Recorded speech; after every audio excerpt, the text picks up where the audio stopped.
Yes, friends. Okay, hang on. Hold tight. Hold on, please. You guys, it's still broken. Hold on.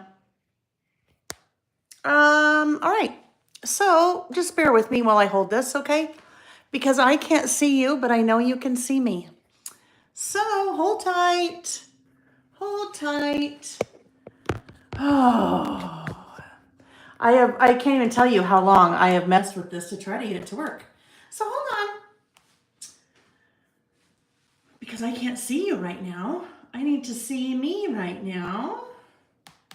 So I can see you, that you can see me, and all those things. Nick's gonna be in here laughing at me. Where are we? Oh, we're totally upside. What the heck? Oh, okay. It's fine. Don't worry. Don't worry. I'm upside down. Hang on. It might be. Oh, Lordy. Don't worry. I don't stand on my head anymore. I used to, but I don't anymore. Okay. Let's see if that works. I know I'm upside down. I know. Just bear with me for a second, you guys. I cannot tell you how long I have spent. There we go.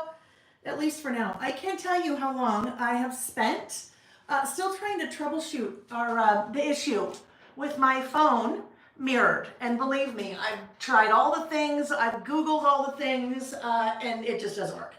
So, the deal is... Where are the slippers? What? Where are your slippers? In the closet. Hold on, guys. In the closet. So if you're standing at the bar right here, they're tucked right into the side.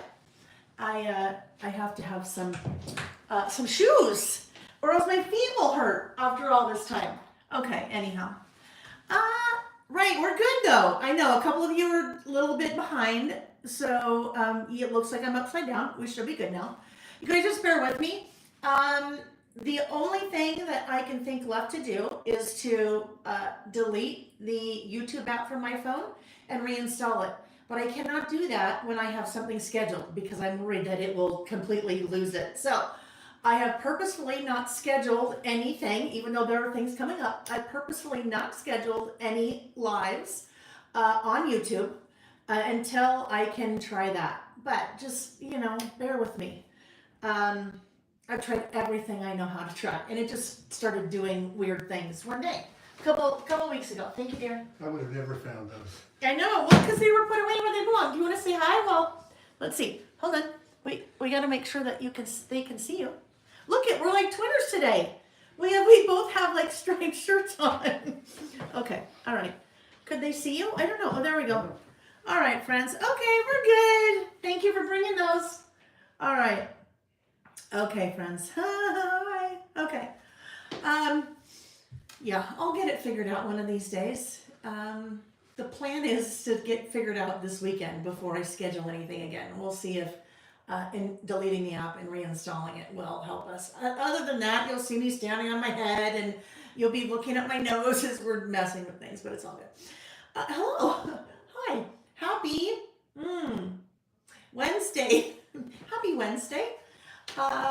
Nice to have you guys. If you are watching live, welcome. Always fun to have you with me live. If you're watching live, there is a live chat that takes place. I can see it on the right-hand side of my iPad in front of me. So if you want to pop into the chat and say hello, I'd love for you to say hello. I'll dive into the chat in just a minute and say some quick hellos. But if you are new here, welcome to you. We always love having new friends join us. Just curious, because I'm always curious. If you are new here, always wondering how you found me. I think we have lots of interaction here on my YouTube channel. Lots of chat going on, lots of comments on the videos. And so that's good for all of us because what happens is the algorithm gods decide that, hey, look, there must be a lot of good things here because there's a lot of people interacting. So we like the interaction. If you, whether you're live or whether you're watching the replay, thumbs up. That's super helpful. I would appreciate that. So if you're watching live with us on Wednesday night, February 12th, welcome to you. If you are watching the replay, welcome to you as well. Still want to hear from you, so you can pop into the comments on the video if you're watching the replay and say hello, because I know life, right? Sometimes evenings work for some people, sometimes Saturdays work for other people, sometimes you have to get snippets in where you can, and that works for you, and great. I'm just happy to have you here as always. All right. Nick's, I'm so glad that Nick's just diving into the chat and entertaining us all, right? I love him. I mean, I really do. I really do. 30 years. In May, we've been married 30 years. Okay, so if you are new here and you just stumbled across this channel and you're like, what in the world is this lady doing? Welcome to you. My name is Lael Kankar, and I have a business called Lael by Mail. When I'm not traveling, we're usually here on Saturday mornings, and we are doing what I like to call creative listing. When I am traveling, the whole schedule kind of goes up in the air, and where it settles, it settles. So that's why we're live this evening on Wednesday. But whenever it happens, whether it's on a Saturday or on a weeknight, we are doing what I like to call creative listing. And that is a way of really documenting and telling your story. But from my perspective, it's a very easy and approachable way. It's by making a list. Lists tell a lot of stories. Even if you think about it, your grocery list tells a big story about you. It tells a story about your stage in life. Whether you have young children at home, whether you are empty nesters, you're a college student. It also tells a lot about maybe what you're working towards. Maybe there's a lot of food in your fridge because it's almost Christmas and you're getting ready to have family over. Maybe there's not very much food in your fridge because you're traveling a lot right now. Maybe you have lots of healthy options in your fridge because you're trying to take care of yourself, whatever it is. But lists like that, and most of the lists that we do tell a story, and they tell a story about you. So that is what we're doing this evening. We have three lists, three list topics. I always publish a blog post a couple of days before, so you'll know what the topics are. You will also know the products I am using, roughly a good kind of probably 90% of the products I use. Every once in a while I'm like, oh, you know what, maybe I'll pull that out, and I do that as we're working live. But that is a great place to go to see what I am using. So in the description box of the video, there is also a link to the what I'm using page. That page changes frequently as I am doing new listing sessions. So the one that you will see right now, if you were to click on that link right now, will take you to a page on the website of all the products that I'm using. I've loads of products on my website. Quite a few products that are Lael by Mail products, my own manufactured products, and other products that I carry from other manufacturers. So that's a quick rundown on who I am and what we are doing here this evening. So now let me just take a minute or two and pop in the chat and see who's here so we can say our hellos. Alrighty, so hello Bernice and Lori. Lori from Vegas. Lori, I think I saw, oh, I know, Lori, you ordered the Simon Hurley, is that right? The team pulled your package, and those will be ready. This new Simon Hurley ink swatching things, I think that's you. Those are printing, and they will be ready to go out tomorrow. So your order will ship tomorrow.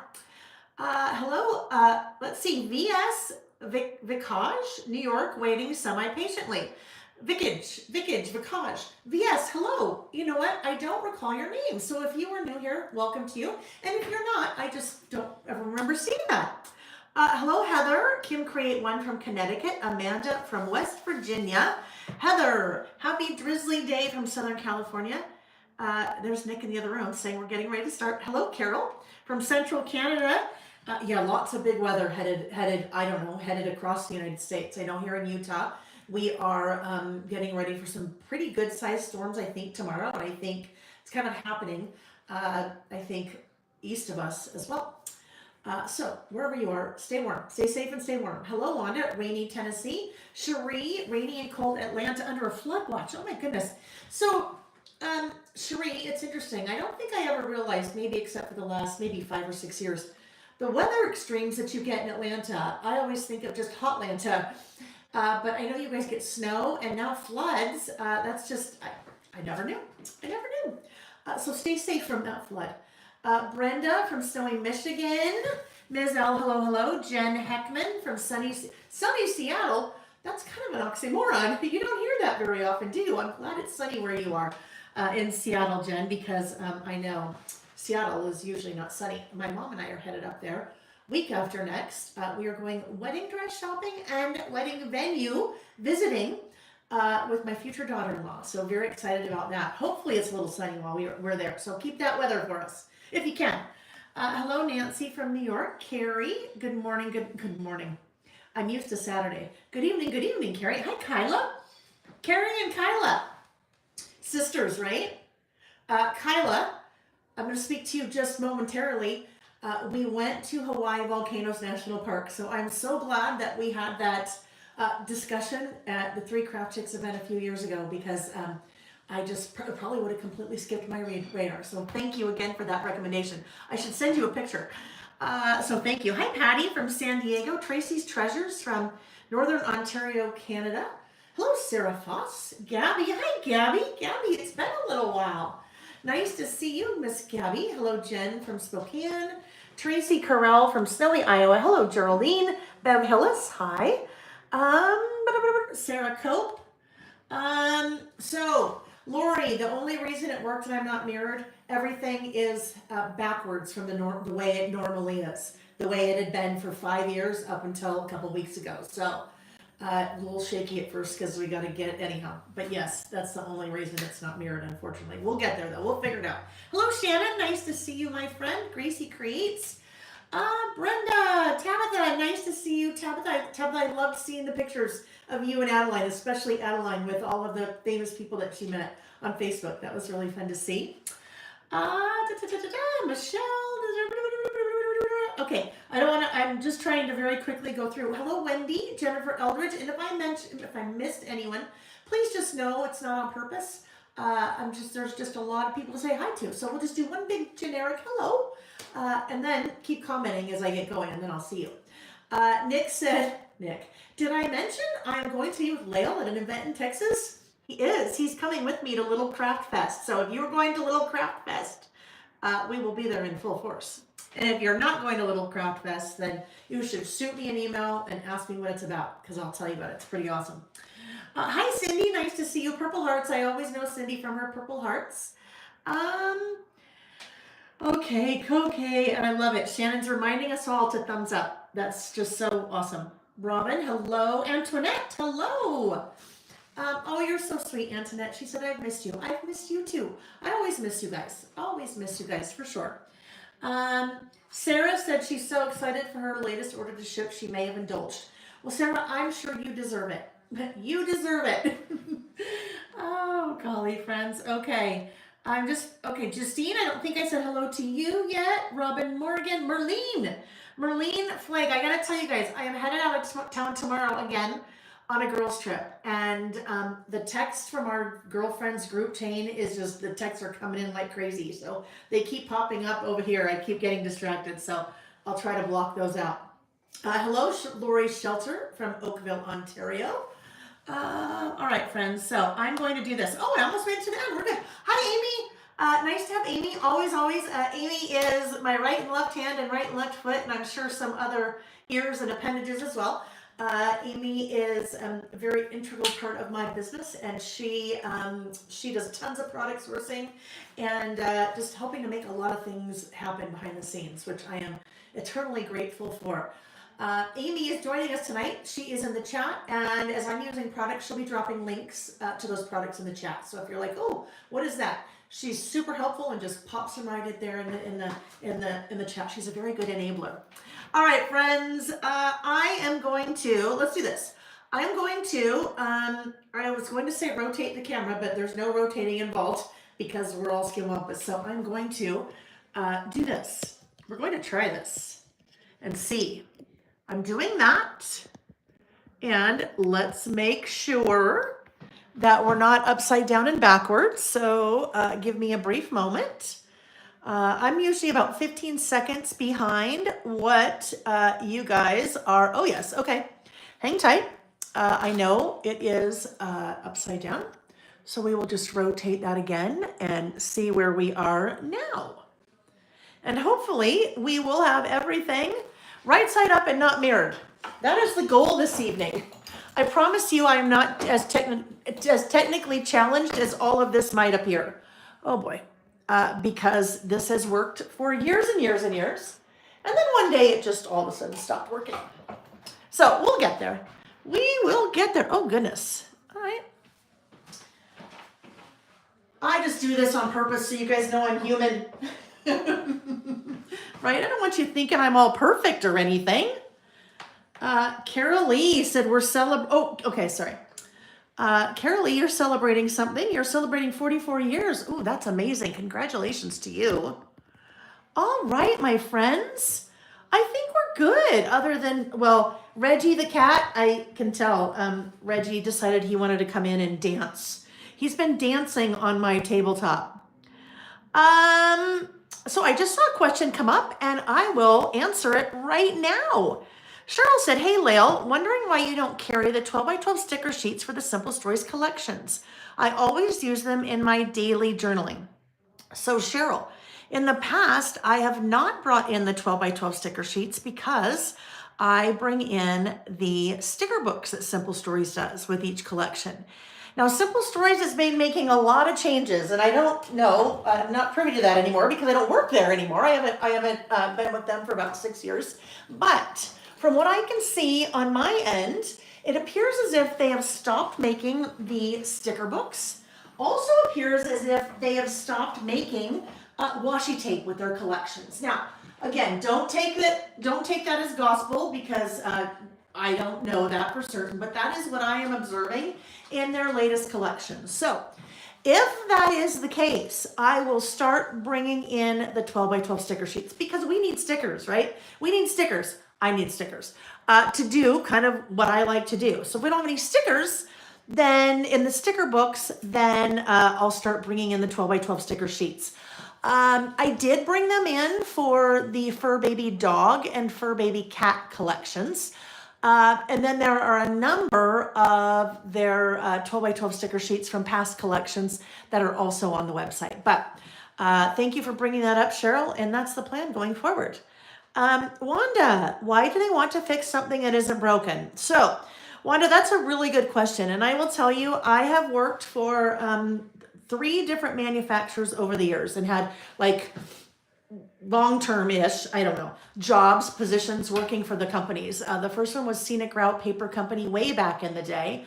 Then I did a 1-year stint at Basic Gray, and there's lots of things I'm skipping over in between. And then I worked for Simple Stories for 6 years. So from the consumer side, what may appear to be working doesn't necessarily mean it's working from the manufacturer side. So my guess, and again, I don't work for Simple Stories anymore, so I don't have any inside information, but my guess would be is that the sticker books maybe are not selling as well as they need them to. When you order product from China, and a lot of the manufacturers do product in the US, like 12 by 12 paper, 12 by 12 sticker sheets for the most part, and there are exceptions, but a number of manufacturers manufacture in the US, especially where they can. Things like sticker books generally are manufactured overseas in China.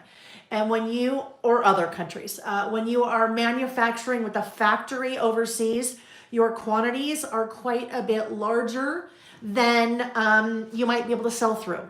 So that would be my guess, is that when any manufacturer stops selling a particular product, it's because their sales numbers are not warranting ordering that product, if that makes any sense. And you know what? I am always, always, always happy. I'm always happy to answer any questions that you guys have about the industry because I've been in it a long time. But just know that anytime I'm answering a question like that, it is my opinion. And some of it is based on experience working for manufacturers and kind of seeing what goes on. But yeah, if I can answer something, I will absolutely give you my opinion. And if I have no clue, I will tell you. I'll be like, you know what? That's a great question. I really don't know. I won't try to make an answer up if I don't know what it is. Hello, Mary J. Blige. Karen said that's sad because the sticker books and washi are faves. No need to buy the rest without those. So I will tell you as a consumer, if you see a company do something, and this goes in our industry, in the paper crafting world, and really any industry, if you see a company, a manufacturer doing something that you really like, you should let them know. And if they're doing something that you don't like, you should let them know. And if they stop doing something that you like, you should let them know. Because if they're not hearing from customers, all they can go by is their sales numbers. and in some cases hearing what their retailers tell them. But I have seen a number of times when I worked with Simple Stories that a product would be retired and we actually brought it back to market because we had quite a bit of feedback from consumers saying, hey, I love this widget that you sell. I really wish that you would bring it back. So all that to say, as consumers, we have the right to tell anyone. We hope they listen. They may just take, our feedback into consideration for future products, but absolutely share that. So if you are missing something from Simple Stories, reach out to them and just say, hey, I love your sticker books. I noticed you haven't been doing sticker books anymore. Are you going to stop doing them or washi tape or whatever it is? Yes, Amanda, let them know everything. But here's the other thing. Be kind when you do that, right? You would be amazed at how many people forget that there's a human being behind an email. You would be really amazed sometimes at what people say. I always like to lead with, hey, I love your company. I love what you're doing. I love your products. But I noticed you've stopped doing this. Are you stopping permanently? So maybe give a nice compliment first before you dive right into, I think that's just a good life lesson too, to give a compliment before you give somebody some constructive feedback. All right. Anyhow. Let's go ahead and dig in. All right, so when we were together last, which was just a couple of days ago, we were together on the 8th of February. So we were together, 5 days ago? We did 3 lists and we were together 5 days ago. I'll just kind of start with, as they're coming up in my insert here. Actually, the last list that we did was my recent Google searches. So a couple weeks ago, we did top Google searches of 2024. This was a list topic suggestion that came about a year and a half ago. And the person said, I want to say Maria. For some reason, Maria is sticking in my head. Let's just say it was Maria. Maria said, hey, I think this would be a really fun list to do towards the end of every year, the beginning of a new year, kind of the top Google searches. So that was a list that we did a couple weeks ago. When we were putting that list together, I knew I was also going to do kind of a counter to that, my recent Google searches. So as I was working on this list, I kind of got this list all ready to go as well in terms of the background, because the background was just kind of an extension of that first list. So the last list that we wrapped with on Saturday was this one, my most recent Google searches. And I did a little bit of an explanation, swimsuit cover up, Crazy Horse National Monument. So a little bit, well, I guess when I did the explanation, I think I verbally explained these things when we were together. I didn't write explanation there, but both those lists used the For the Record collection from Simple Stories. Yes, Kyla, Volcanoes National Park. That was so cool. We had a lot of fun there. All right, next up. We did About Last Month for the month of January. So About Last Month is a list that we usually do at the start of a brand new month about the prior month. So Saturday was February 8th. That was the first time we were together listing for the month. So we did About Last Month for January. This is a list that we have been doing for the last 4.5 years every month. And I have not missed a month. So I have 48 plus 6, 54, 55. Let's just say 55. I have 55 of these lists specific to what happened every month starting August of 2020. So super easy list to make. And when I say easy, I mean the concept of it is you are basically making a list of things that happened during the month and then adding photos. I change this up all the time. The right-hand side gets changed up all the time in terms of how I do my photos. Last week, they were interactive. So we used this little piece of die-cut ephemera from the Simple Stories Fresh Snow collection. I used a little X-Acto knife to cut into that little envelope and then tucked those little guys in there. I also shared a little sneak peek last week of a new product coming, a new Little by Mail metal die that is coming out in March, but having to do with an envelope like that. So that was fun. But anyhow, this side of the list pretty much has stayed the same for the last 4.5 years. In meaning that I am stamping using that year's About Last Month stamp. So this is the About Last Month stamp set for the month, or for 2025. And then I make a little run-on list just of things that happened. So that was actually the first list that we started out with Saturday. I'm kind of moving my way through. And then this was, I think, the second list. Things I love right now. So we spent some time on this list talking about, it's February, right? A lot of people, our world, right? At least our world here in the United States is focused in February on love. And we talked about that you don't have to have romantic life. You don't have to have romantic love in your life in order to embrace February and embrace kind of all the fun hearts and things like that. So I loved it. A number of you were adding suggestions in the chat of different things, different ways that you could document love during the month of February that had nothing to do with romantic love. So our list topic last week was things I love right now. And we kind of had a fun time. You guys were popping in the chat, kind of talking about the things that you love right now. All different kinds of things. It could be people, places, things, experiences, verbs, I don't know, whatever it is. But this was fun because we actually did a little fussy cutting. We cut a heart out of a piece of paper and then did some layering and things like that. So that one, yes, that one was a lot of fun. So that was our third list of last week. Which brings us to our first list for today. Let me really quickly, it looks like there have maybe been some questions, so I want to just double check. Mary J said I had heard that Simple Stories was going to make sticker books, but they were going to be thicker stickers, but maybe I'm dreaming that. So Mary J, you may have heard that from me. A little bit different than that. They did make a change to their sticker books, maybe last summer-ish. That they made the paper, the sticker paper and the sticker books a little bit thicker. But I haven't heard, and maybe you've heard differently, but I haven't heard that they will be coming back out with them again. I can definitely do some digging. I will reach out to Simple Stories and try to get an answer on kind of what their plan is with both the washi and the sticker books. Let's see. So Brenda heard the same thing from Jana this past autumn during a weekend virtual event. So, and it's possible if that happened in autumn. We have not seen a sticker book from Simple Stories.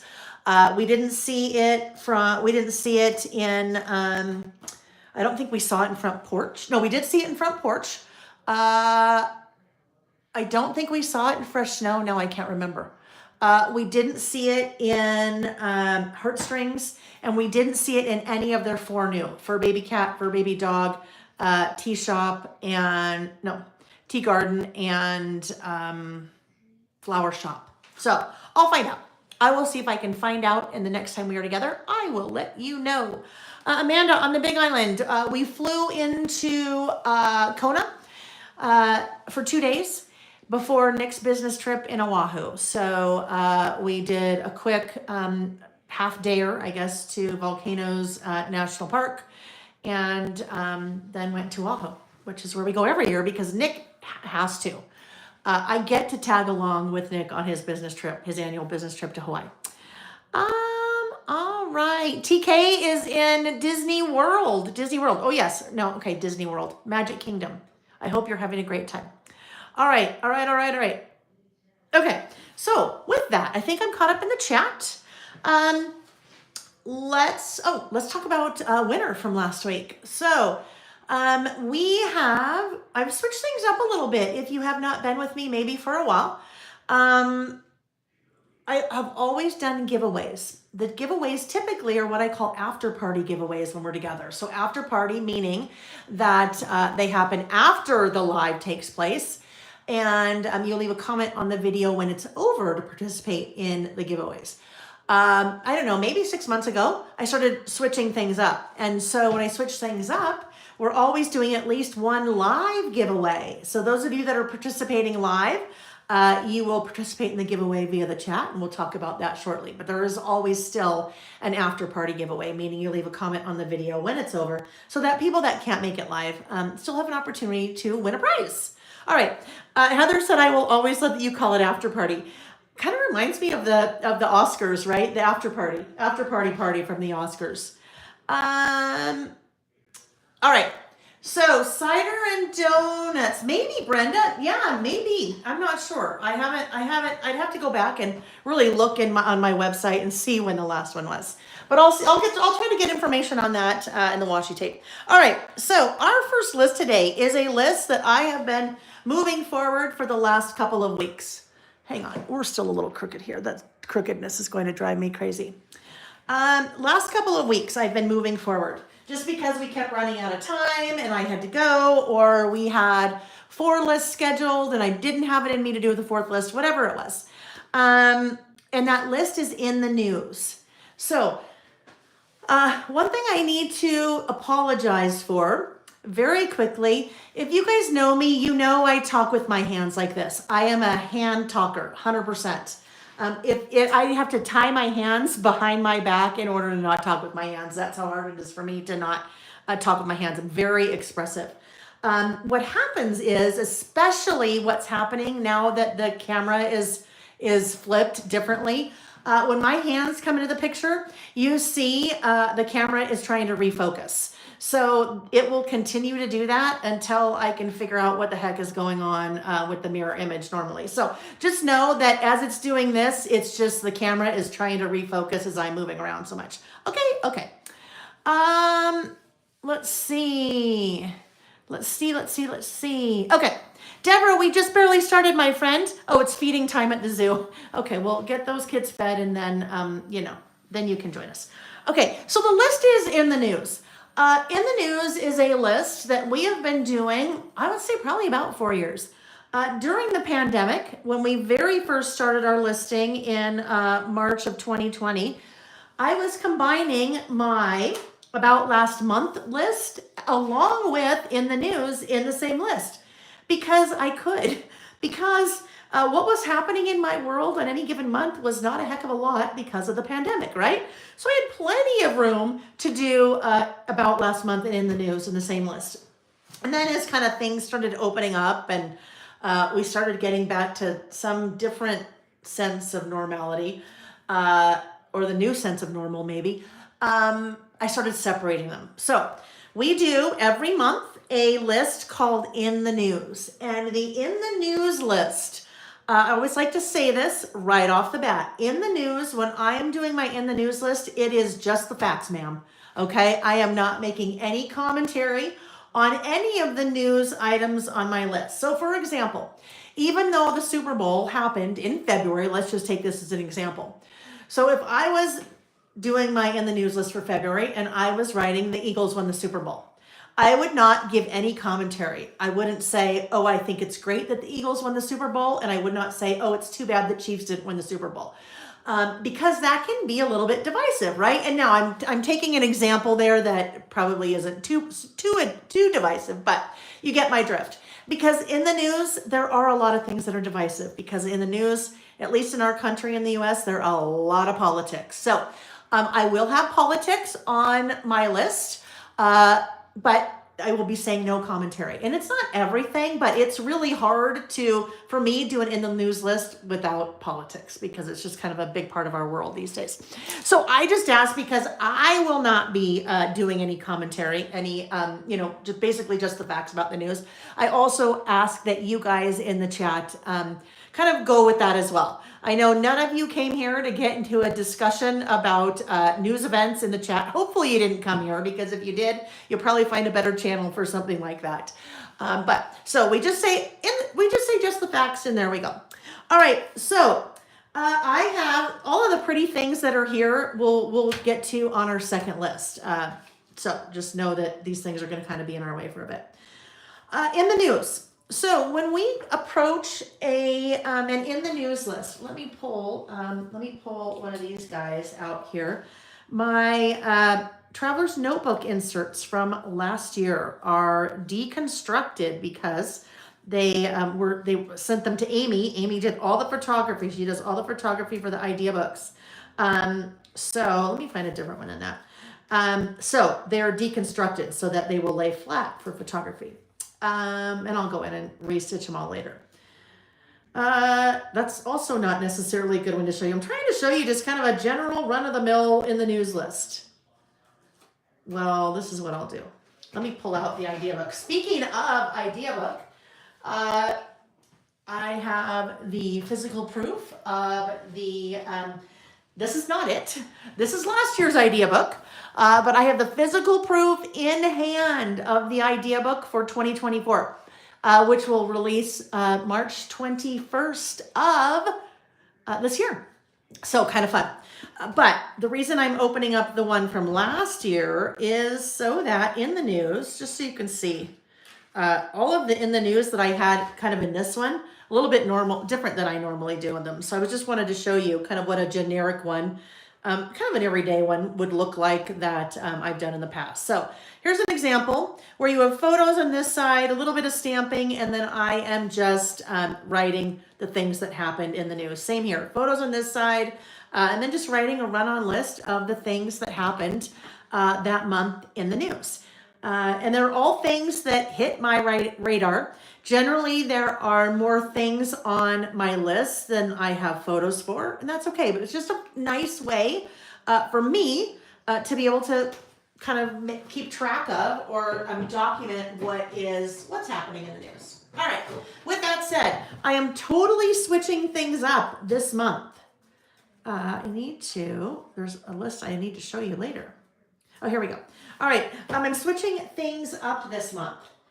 I'm going to do something a little bit different for in the news than I have ever done in the past. So I'm going to grab this traveler's notebook of mine, one of my traveler's notebooks that I do.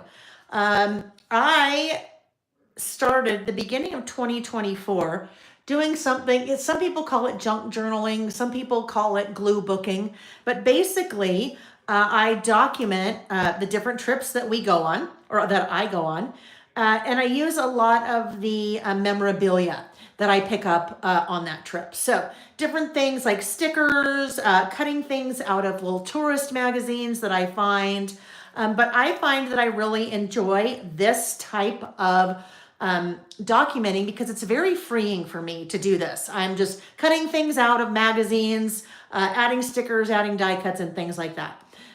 Some people call it glue booking because you're really gluing, like with a glue stick, you're gluing the pieces in. So I don't know. Let's see how far I am.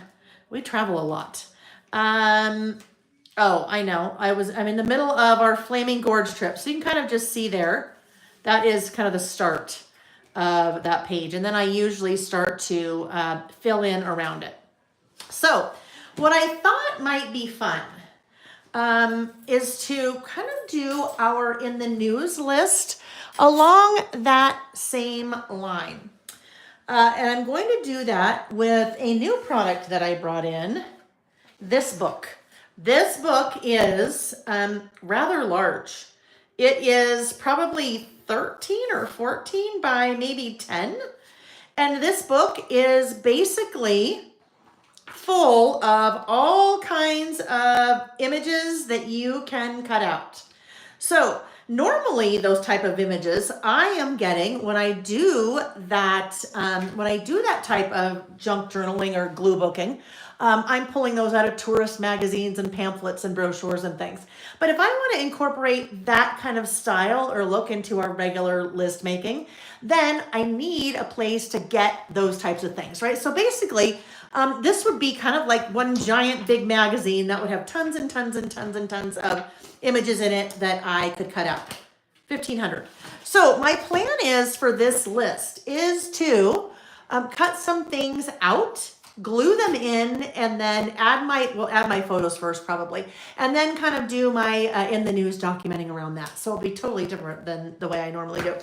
So as I was prepping this afternoon, I printed out a couple of different photos. So you'll see here, this one is a 5x7. 5x7 photo paper. I printed that on the Epson PictureMate PM400 printer, and I used the Epson Creative Print app to basically do this. The Epson Creative Print app is, in my opinion, where the power comes in behind that Epson PictureMate PM400 printer. it has basically a whole bunch of pre-configured templates that you can use to put photos in. So if you want to print a regular old 4x6 photo, you totally can. But if you're like, ooh, I'd kind of like to have maybe some smaller photos in my larger photo, pre-configured templates, you just add those to the pre-configured template and then print. So because I wasn't quite sure what I wanted to do yet, I printed out 3 versions. This is a 5x7 that has 6 photos. I left the space blank there because I wasn't quite sure how much room I might need here. So normally I would put photos there as well. All right, so that's a 5x7.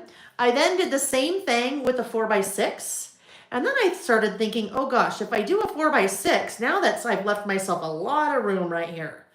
So then I printed one more, adding one more photo right there. And yes, Carol, it is your Prime Minister, Justin Trudeau. All right, so I've got a couple of different photos here that I can work with.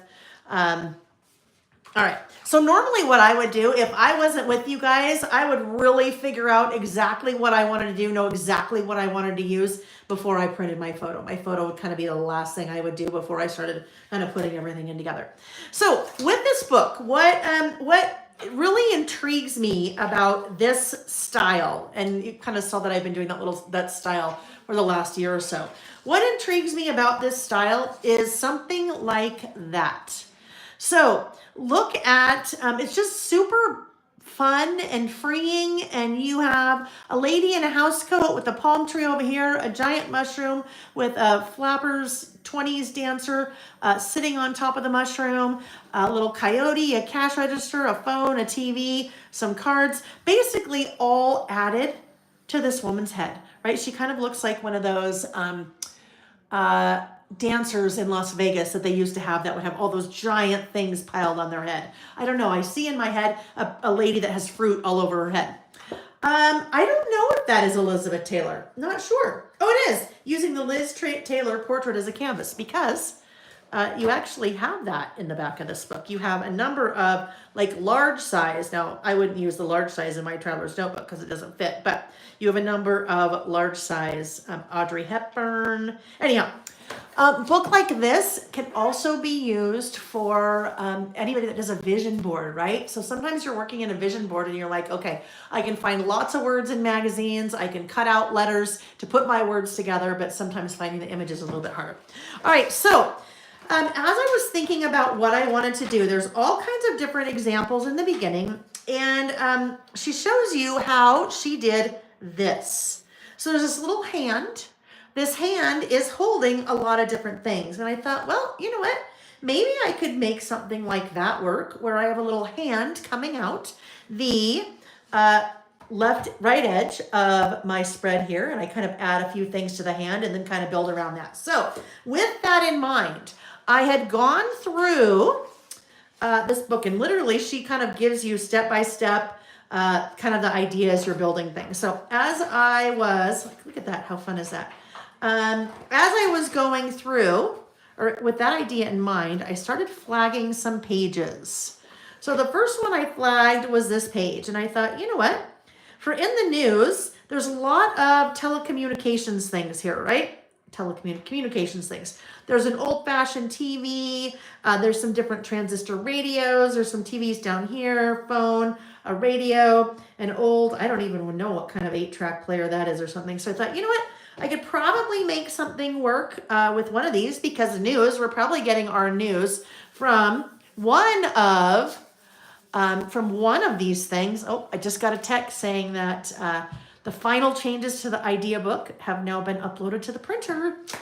Very exciting. Okay, so these are not stickers, all right? These are not stickers. So if I don't know, I kind of like the idea of this. And with this, there are no rules.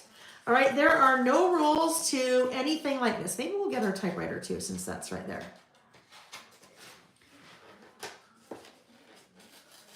So I'm curious, have you guys done any kind of documenting like this before, where you're cutting things out of magazines or cutting things out of books like this?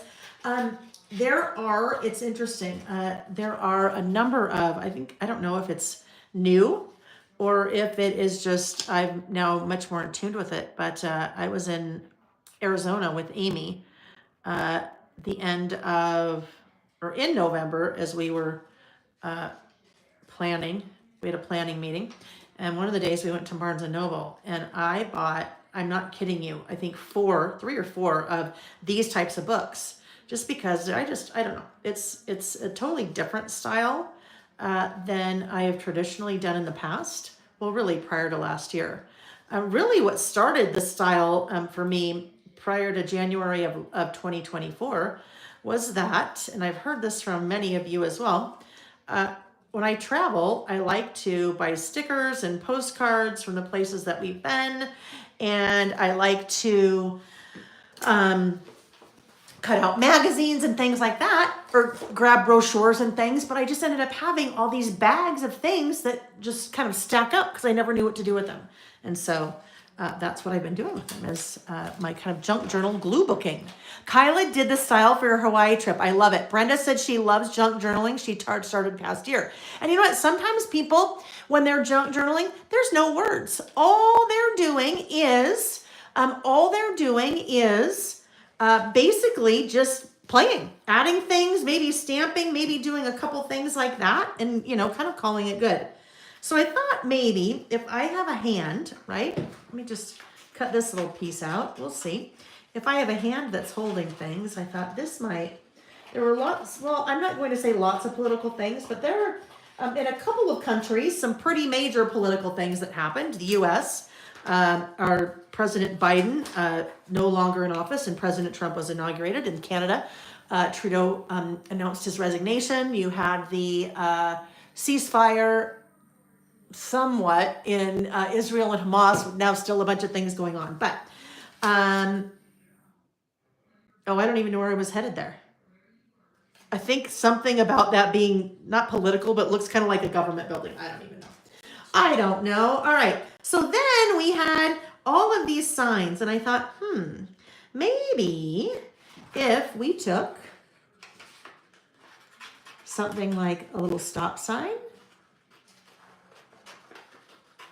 and if we took, oopsie, I could probably spend 3 hours doing this. I won't. Don't worry. Don't worry. That guy, and maybe this little Hollywood sign.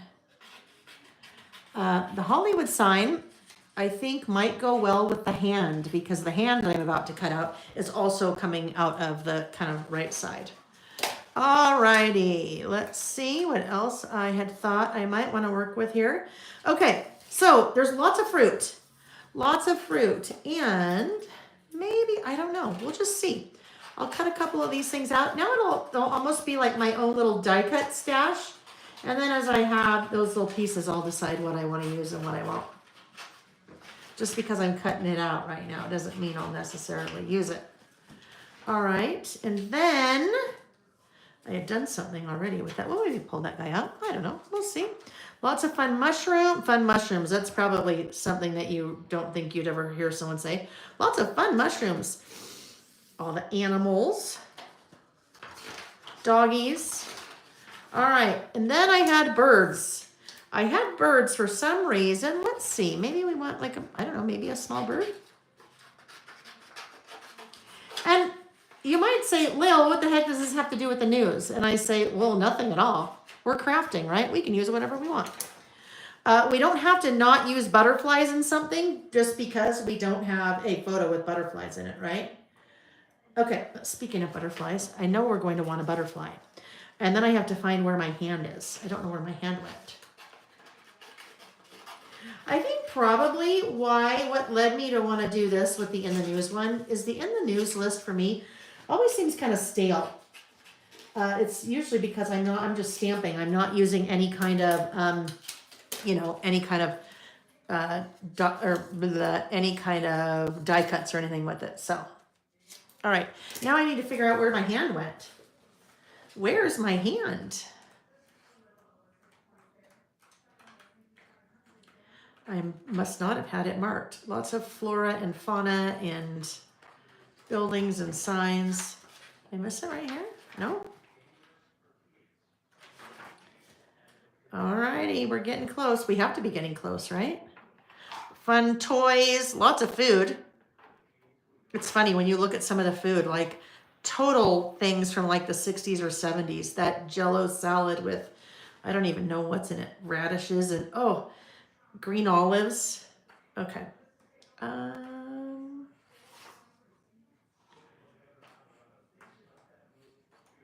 All right, we're still looking for my hand. It's probably right. Oh, hey. Oh, here it is. I just missed it somehow. All right, so this little hand, and some of my things I think are going to sit on this hand. All right, move these guys out of the way. Let's see what we come up with. So starting with the hand, I am going to get in as close as I can without going over. When I say that, close as I can without going over, do you know what? Does that remind you of something? I'll wait. All right, so I'm gonna get as close as I can there without cutting into it. And then I'm going in with my fussy cutting scissors, okay? So fussy cutting. Fussy cutting is basically taking scissors and cutting something away from something else, right? So really I already did a little bit of fussy cutting because I cut that off of the whole page. But I have now this white border all the way around. I always try to get as much of whatever border it is away with my larger scissors because it makes it so much easier. And now I'm just coming in with my fussy cutting scissors. So your fussy cutting scissors, if you do not have fussy cutting scissors, and I'll show you these in a sec, you want to use the smallest pair of scissors that you have. If you have your 6-inch Fiskars scissors that you normally use for sewing, you probably don't want to try to fussy cut with those because you will get very frustrated because they're just too big. So first rule of thumb, in my opinion, when you're fussy cutting is to use the smallest pair of scissors that you have. For me, even though I started with those are not the smallest pair of scissors I have. The smallest pair of scissors I have are my fussy cutting scissors. You'll notice they look very different than a regular pair of scissors. There's nowhere to put your fingers, right? You don't use fingers for this. Well, you do, but not like this. When you use a regular pair of scissors, you have to work your thumb and your pointer finger quite a bit, right? To get that blade to open and close. When you're working with the fussy cutting scissors, they lay in the palm of your hand. So they lay in the palm of your hand like that. There are little grooves on the front or top, little grooves on the bottom. And that is where your fingers go. So your thumb sits on those grooves and your little pointer finger rests on those grooves. As you are cutting, they are spring-loaded. So you are making very small movement when you are cutting, as opposed to that, right? So just makes it easier. The blades are quite a bit smaller, so it just makes doing kind of intricate or fussy cutting like that much easier. You know what they say about having the right tool for the job, right? You've heard that. The right tool for the job makes life a lot easier. All right, so this one, I will, even though I didn't kind of cut away all of the excess, I will just kind of go about it this way. The other thing that you'll notice my right hand is really not moving. It is my left hand that is moving the piece. And that makes life so much easier. Let your left hand, if you're right-handed, let your left hand do all the work, because really my cutting hand is just staying there. And I can go pretty quickly with these. I have these scissors. I did not invent them. I was teaching, I don't know, oh gosh, probably 6 or 7 years ago at a store in Colorado. And they carried a pair of scissors like this. And I'm like, oh, these are the best scissors ever. And I bought them. I had a couple pair. And then when I started adding a lot of product to my website, I started ordering them from another manufacturer. And the manufacturer was always sold out. Always, always, always. I'd get a few in and then I'd sell them right away. And then the manufacturer was sold out. So after a couple of years of having that happen, I said, you know what, Amy, let's figure out how we can manufacture our own fussy cutting scissors. And so Amy went to town. Well, she didn't go to town literally. She went to town figuratively, finding a manufacturer overseas that could make these for us. So they are my own little brand, nice powder coated, so not slick, nice kind of matte powder coating. And there you go. Now you may have seen, Carrie said, I absolutely hated fussy cutting until she got the fussy cutting scissors. And Joanne loves them too. Thank you, ladies. Yeah, they are, I think they are pretty awesome, especially if you are doing any kind of smaller cutting. The other thing I hear from people that have arthritis, if you have arthritis, these scissors are much easier to use than regular scissors where you put your fingers in the holes to cut, because your movement for your fingers is so much different and so much less, right? Basically, as you watch me cut, my little pointer finger there is literally barely moving. It's more kind of this area that is, it's more kind of the palm of my hand that is moving those scissors. All right. All right, so let's see how we're doing here. We have this guy, we have this, we have, that kind of guy is a little bit bigger than I'd like it to be. So maybe we end up cutting part of that off. We have our TV. I think I'd still love to use this TV. The TV maybe sits up in here a little bit more.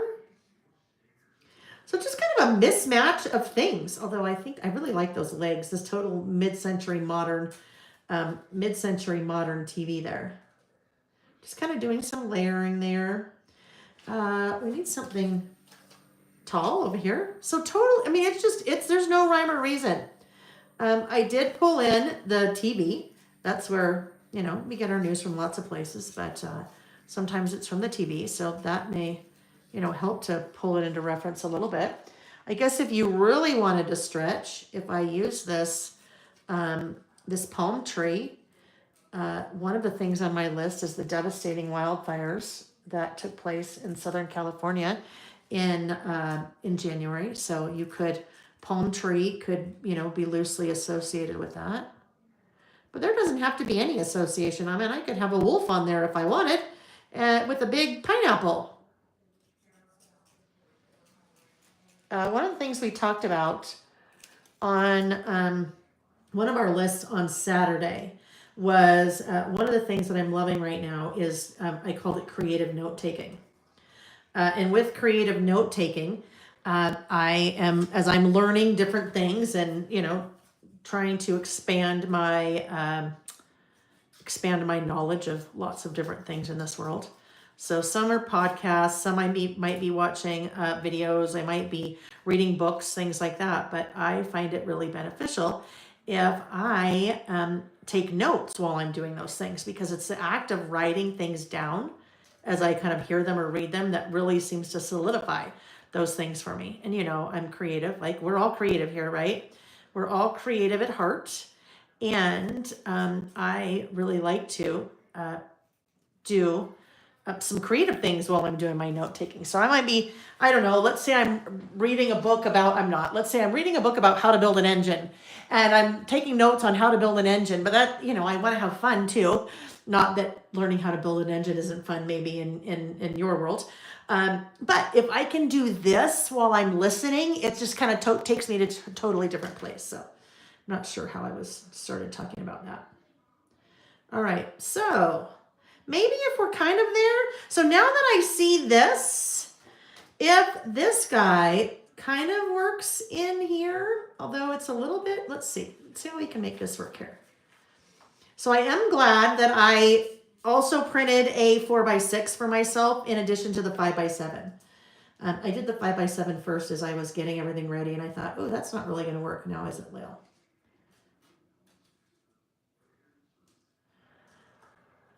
All right. There we go. Just we're kind of getting started there. I don't want to cover up. This guy has to come down a little bit because I'm covering up a little bit too much of both of those photos to be able to see really what's going on. You'll have my words. I'll have my words that go with it. But all right. So then I think maybe we just need one more little thing. What if this bird, maybe also I've got that big trapped white space there. So what if this bird sits right in that space? Um, Heather, when do I expect the reverse script tweezers to be back in stock? I need those in my life. Well, guess what, Miss Heather? They came in stock. They are in stock. There was an email that went out about them on Monday. So you will see them. I'll use these shortly. You will see the new reverse grip tweezers on the website. And I'm sure that Amy will also pop a link in there for us as well.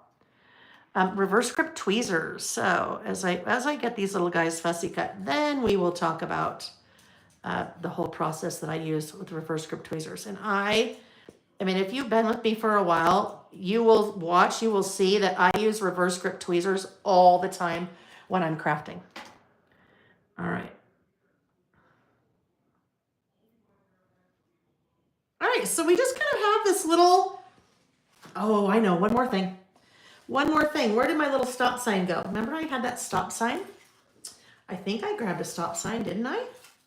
I'm pretty sure I did.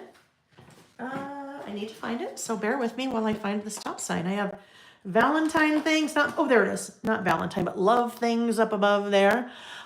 You missed the email. No worries. No worries. I know there's a lot of noise out there. When I say noise, I mean there's a lot of emails and lots of all different kinds of things. So, all right. And if you're like, what is she talking about? Reverse grip tweezers? Oh, I'll show you. I will show you. All right. So I had this kind of space right here, and you feel like maybe we need our little stop sign there to fill it in. So just kind of a fun mismatched list of things. Not list. It's not a list yet. I do know what I want to do here really quickly though. I would like to have that stop sign like coming out of the fingers. So what if we just do a little slit right here? So I just took my little craft knife with my self-healing cutting mat, cut into that, put this guy right back here, kind of, and then my little stop sign, actually I probably should have put the stop sign in first, can go right there. And stop could be whatever you wanted. Stop could be, even though it's not in my photo anymore, stop could be Netflix, stop raising your prices. Stop could be the FDA ban, so stopped red dye from being used in food, right? So my stop works too. All right, so there we go. There's kind of my little in the news. So far, we will end up, this is where I'm going to use the fussy cutting, or excuse me, the reverse grip tweezers. So I need to move this little bird because now he's a little bit too low now that I've moved some things around. We'll talk about reverse grip tweezers here again in a second. But now that I kind of have all of this where I would like it to be, now the dilemma becomes, okay, Lael, now what are you going to do? You just spent all that time getting those, you think where you'd like them to go, but now how are you going to then pick all those back up and then get them put down again in the same place? And I say, well, I have a plan for that. That plan is called highlighter tape. So highlighter tape.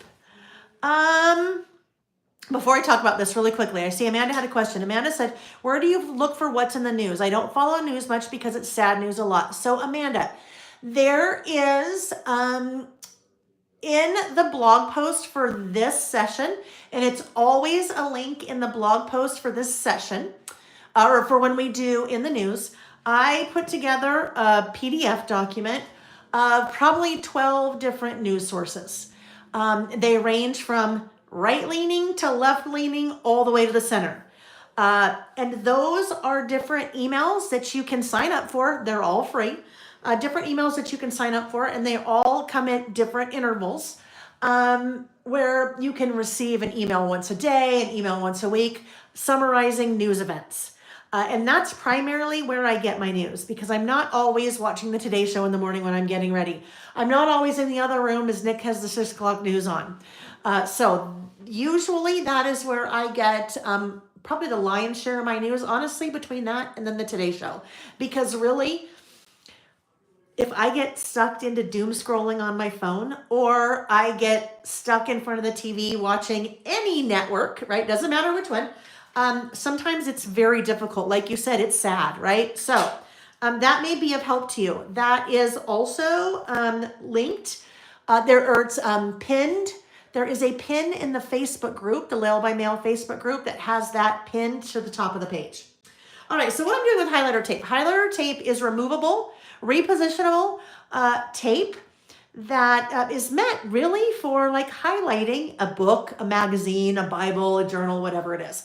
But it is removable and it does not peel up any of the color or any of the pattern or any of the paper when you pull it off. If you think that it has to work for like a textbook, then of course it has to be able to be, you know, adhered and then unadhered, removed easily. So what I'm going to do is right now I have 1, 2, 3, 4, 5, 6. 1, 2, 3, 4, 5, 7. I have 7 individual, let's just call them die cuts. I have 7 individual die cuts.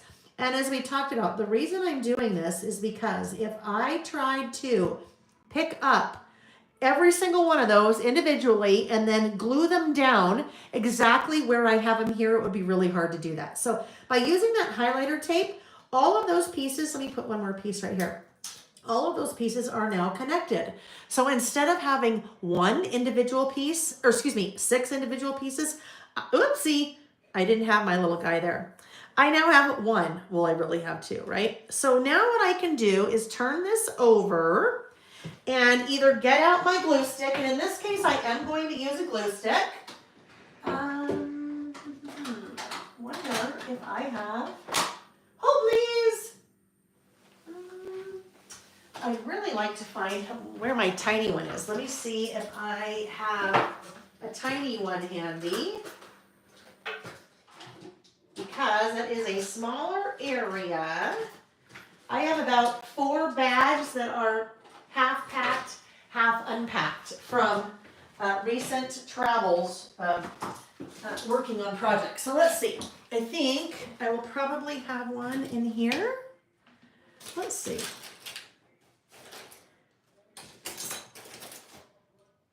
Glue stick glue? Oh, there's one. There it is. Little teeny tiny one. So it's a little Diane Reevely glue stick from Ranger. Let's see, sorry about that. From Ranger. These little guys I always have with me when I travel. Oh, that just reminded me. That's something I got to add to one of my lists right here really quickly. For next week. There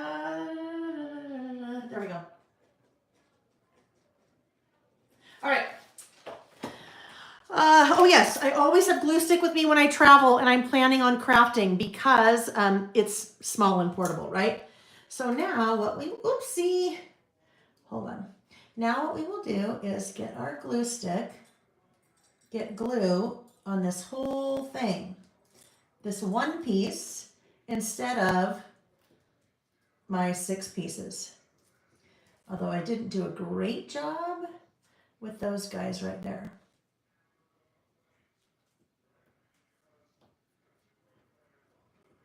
And then I can come in and hear that as one single piece. And I'm using reverse grip tweezers to do that.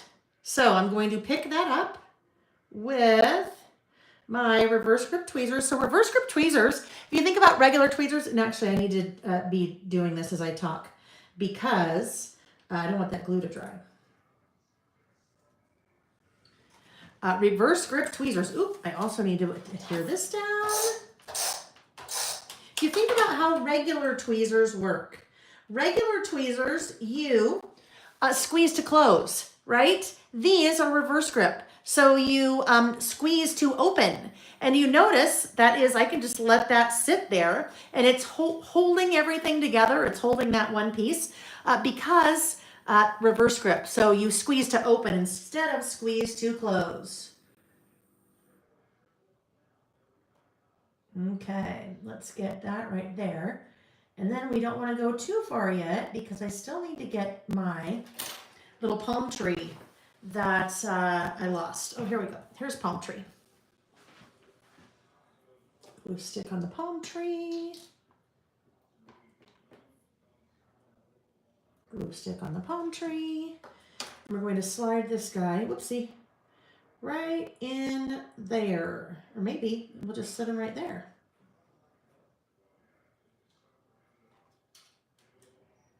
All right, there we go. That's good. But now I need to pull off, press down everywhere to make sure that glue is all nice and those pieces are all nice and secure. And I'm going to put that back on or else that will dry up. Now take off my highlighter tape. Come on.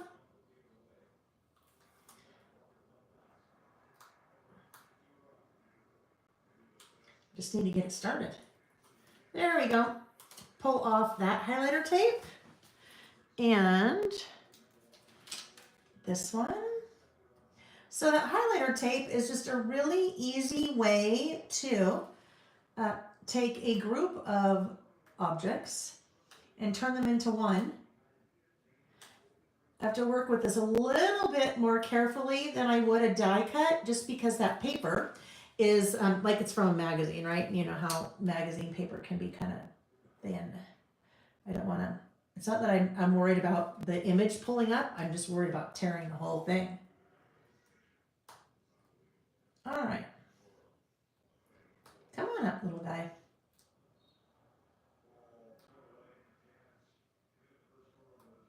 How are you guys this evening? This lovely Wednesday evening.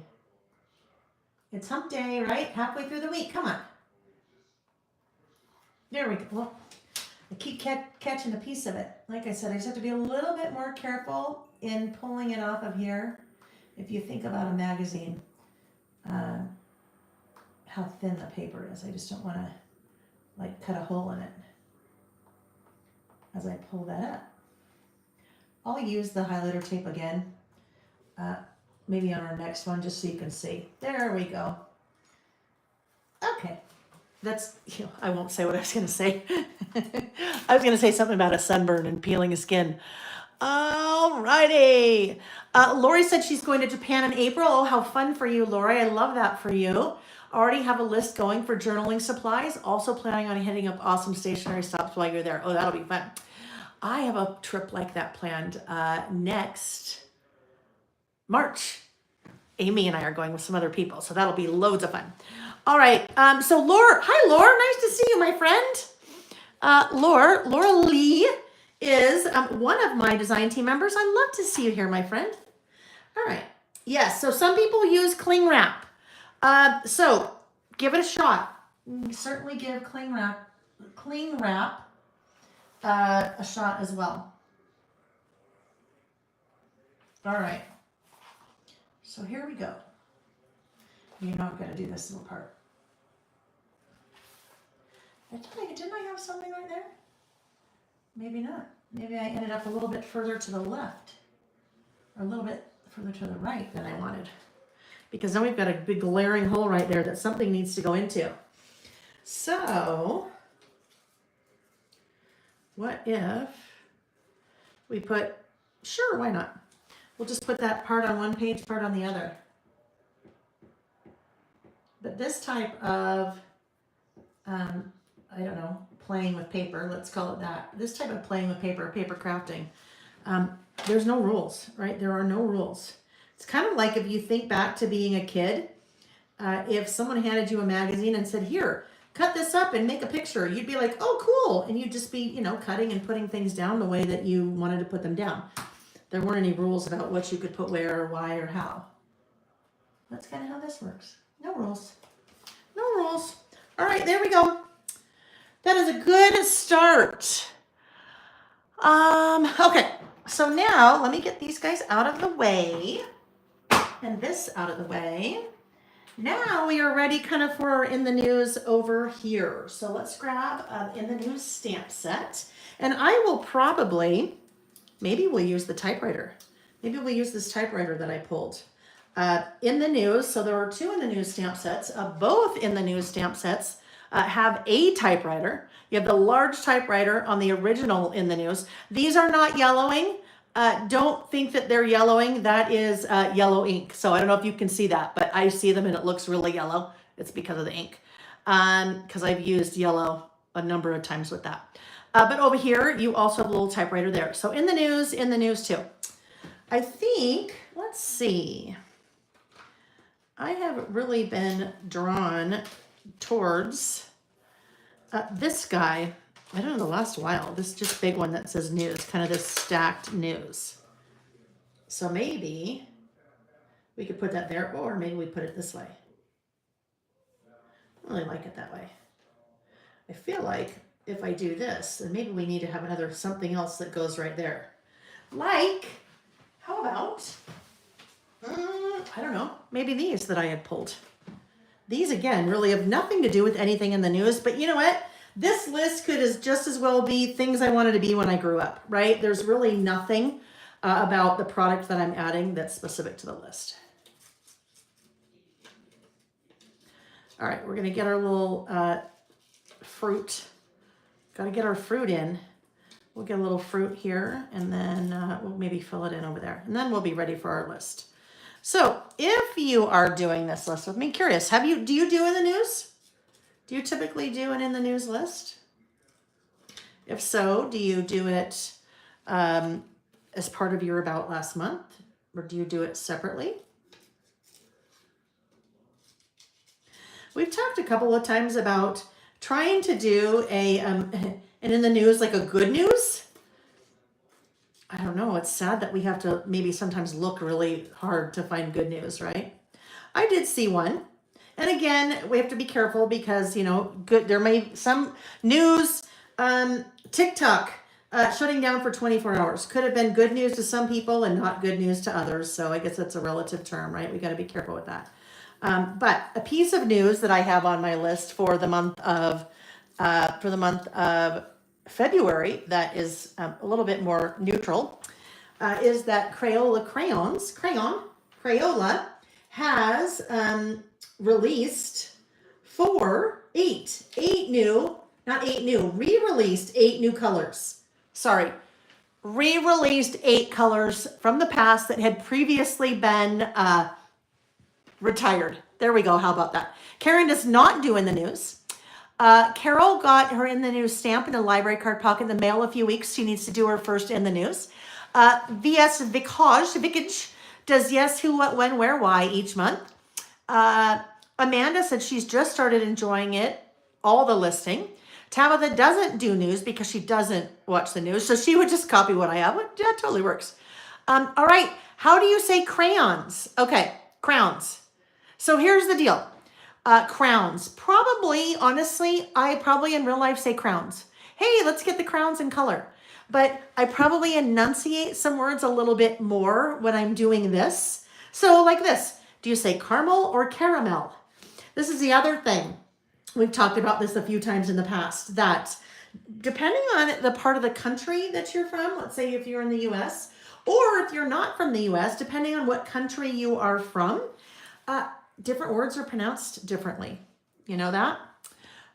Pronounced differently, or different objects are called different things. So pronounced differently, also spelled differently. Like in let's say in Australia, for example, the silver foil, you know what the silver foil is, right? Like that you might wrap a potato in. The silver foil.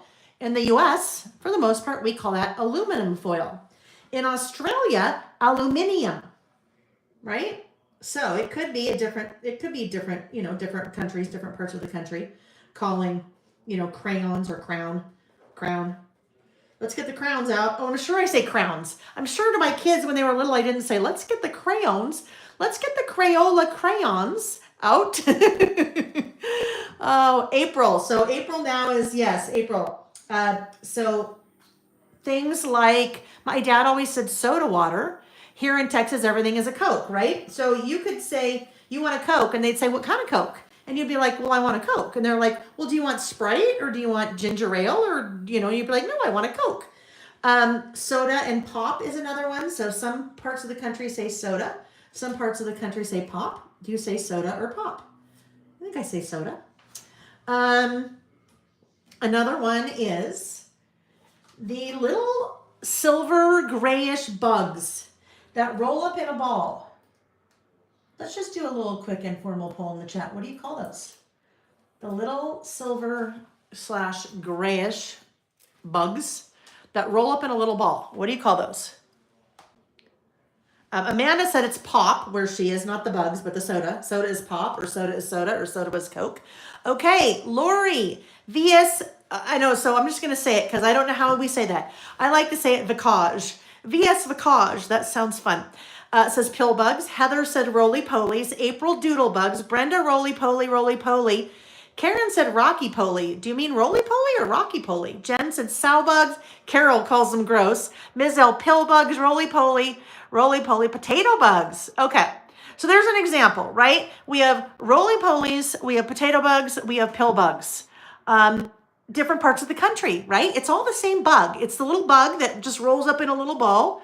It kind of looks like a little armadillo shell, but it's called different thing in different place. I always knew it as a roly-poly. And it's funny then, I think what happens too, friends, is that sometimes you're typing, and in typing, you do a little, I think it does autocorrect because Kelly's calling it a dolly poly. But I think, Kelly, I think you're trying to put roly poly and is it correcting you? Yeah. Karen was having the same problem with the autocorrect. Okay, so here we go. We are now ready for news. Now, one of the things I did there, if you look at this photo to start with, this photo, and it wasn't by design, this photo has a lot of red in it, right? You have the Canadian flag behind Justin Trudeau. You have the California wildfires. You have the red in the TikTok logo. You have the red in the Netflix logo. You have a little bit of red from the Delta planes there. Some red ties. And then you have the red from the red food dye. So when I just work with a photo like this, and then maybe I'm doing stamping, sometimes I struggle because really, how do I pull color out of that? I mean, I could do it. There's no rules, right? I could pull purple in if I wanted to stamp with, but generally, it seems like there's a lot of red in my photos for in the news and a lot of blue. But by doing this, now it just totally opened up, right? I've got all kinds of different colors that I can play with. So even though I did add some more red, I think what I will pull, I think maybe I'll pull in maybe a blue because the blue will still kind of maybe work together. We have blue in the Hollywood sign. With that bird, I could really pull in a number of different colors because there's so many different colors in that bird. All right. Coke is Coke, Sprite is Sprite. That's in my world too, Wanda. But right, different parts of the country. Different parts of the country. And Amanda said, and then you have gross, right? And then you have gross. And that's just the word for all of them. Karen gave another example, fireflies and lightning bugs. All right, and I have never seen either. I've never seen a firefly or a lightning bug. It will be on my bucket list. That's a pretty, well, not a pretty easy one to check off. I just need to go to a part of the country that has them, and then I can check it off, right? Because where I live in Utah, we don't have fireflies. Prize ribbon is what I'm going to go with. All right, now really quickly, I just tried to, without moving this, and I can just pick it up. I looked back a page to see what my last list was. The reason I did that, I am stamping this list. I am working directly on the insert itself. I'm stamping and writing directly on the insert. I am using a pretty solid, that's a larger stamp, solid letters with a dark color. And I need to be aware of what happened before this, before I start stamping. Because if I had been writing directly on the page here and didn't have paper there, when I stamped here and then went back and turned the page, I would see the shadowing or ghosting of that reverse image of news. All right, so it's always a good idea to check what you did before, make sure you're safe, and you're not going to affect what you've already done in any way by creating shadowing or ghosting. Okay, so I need a couple of things. I need a pencil board. We'll talk about that in a second. I need a little test notebook. Someone, I think, asked about this maybe a minute ago, about the squirrel notebook. My friend Allison, my dear friend Allison, who I just love more than life, sent me the sweetest email this week that just made me cry. She sent this to me. This Squirrel Lives Matter. And then I added a little scatter squirrels to sticker to it, but it's just on Amazon. Amazon is different. Squirrel Lives Matter. All right, so the reason I pull this out, this is my testing book that I use when I'm stamping. Before I ever stamp with this stamp on my project, I will always test it first. Any stamp, not just this particular one. And the reason for that is I don't want to mess up, right? Some people are very nervous about stamping and you're worried about messing up. And if that is you, if you're worried about, and you know what, I'm not worried about stamping. I stamp a lot. I've been stamping for about 5 years. So I feel pretty good about stamping, but I still test stamp because I need to find out a couple of things before I actually stamp on my project. So let's talk about those things. Number one, when I am adding my stamp to the stamp block, I find it a lot easier to put my stamp down, face down on my work surface and pick it up with my stamping block. I'm going to move this a little bit closer to me so I can see. That way I can get it, whoopsie, that sticks to my surface. That way I can get it pretty straight. I find I have a much better chance of getting it straight on my stamping block if I do that versus trying to stick it on with my fingers. This one I want to clean really quick. So I'm just going to clean that with my stamp chamois and then dry it off. You'll notice the stamping block that I pulled out. I think I pulled out two. I had one that was a little bit larger.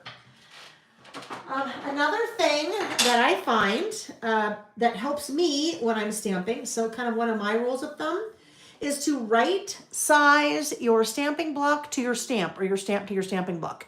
I could use this one, but this one is a lot larger than this one, which means if I put my stamp on there, it will still work, it still fits, but I find if I use the smallest stamping block that I can that fits the stamp, it's more manageable. This, there's not a lot of room around, there's really no room around the edge of the stamp and the stamping block, whereas if I put the stamp on this, there's a lot of room around and it gets a little bit harder, not hard, but you just have to work with it a little bit more to make sure that it is even impression where you're not kind of, you know, leaning too much to one side or the other. So that's the second thing. Jen just got happy mail. Yay, Jen. And that's funny. She said, caps for excitement, not for me. No, it's all good. It's all good. All right. So next up, I like to apply my ink to the stamp as opposed to my stamp to the ink. All right. I find I get more control if I do this than if I do this. It's personal preference, whatever you like, but I generally apply a stamp or ink to, I don't know what I do. We'll figure that one out in a minute. So now I'm going to test it. So when I'm testing it, I'm testing for a couple things. Number one, do I like that color? Is that the right color I want? Yes. I can see there, I didn't quite get enough ink over there, so now I need to pay a little bit more attention. I'm going to clean that again, and then I'm going to re-add ink. I also will get a feel for how much pressure I need to apply.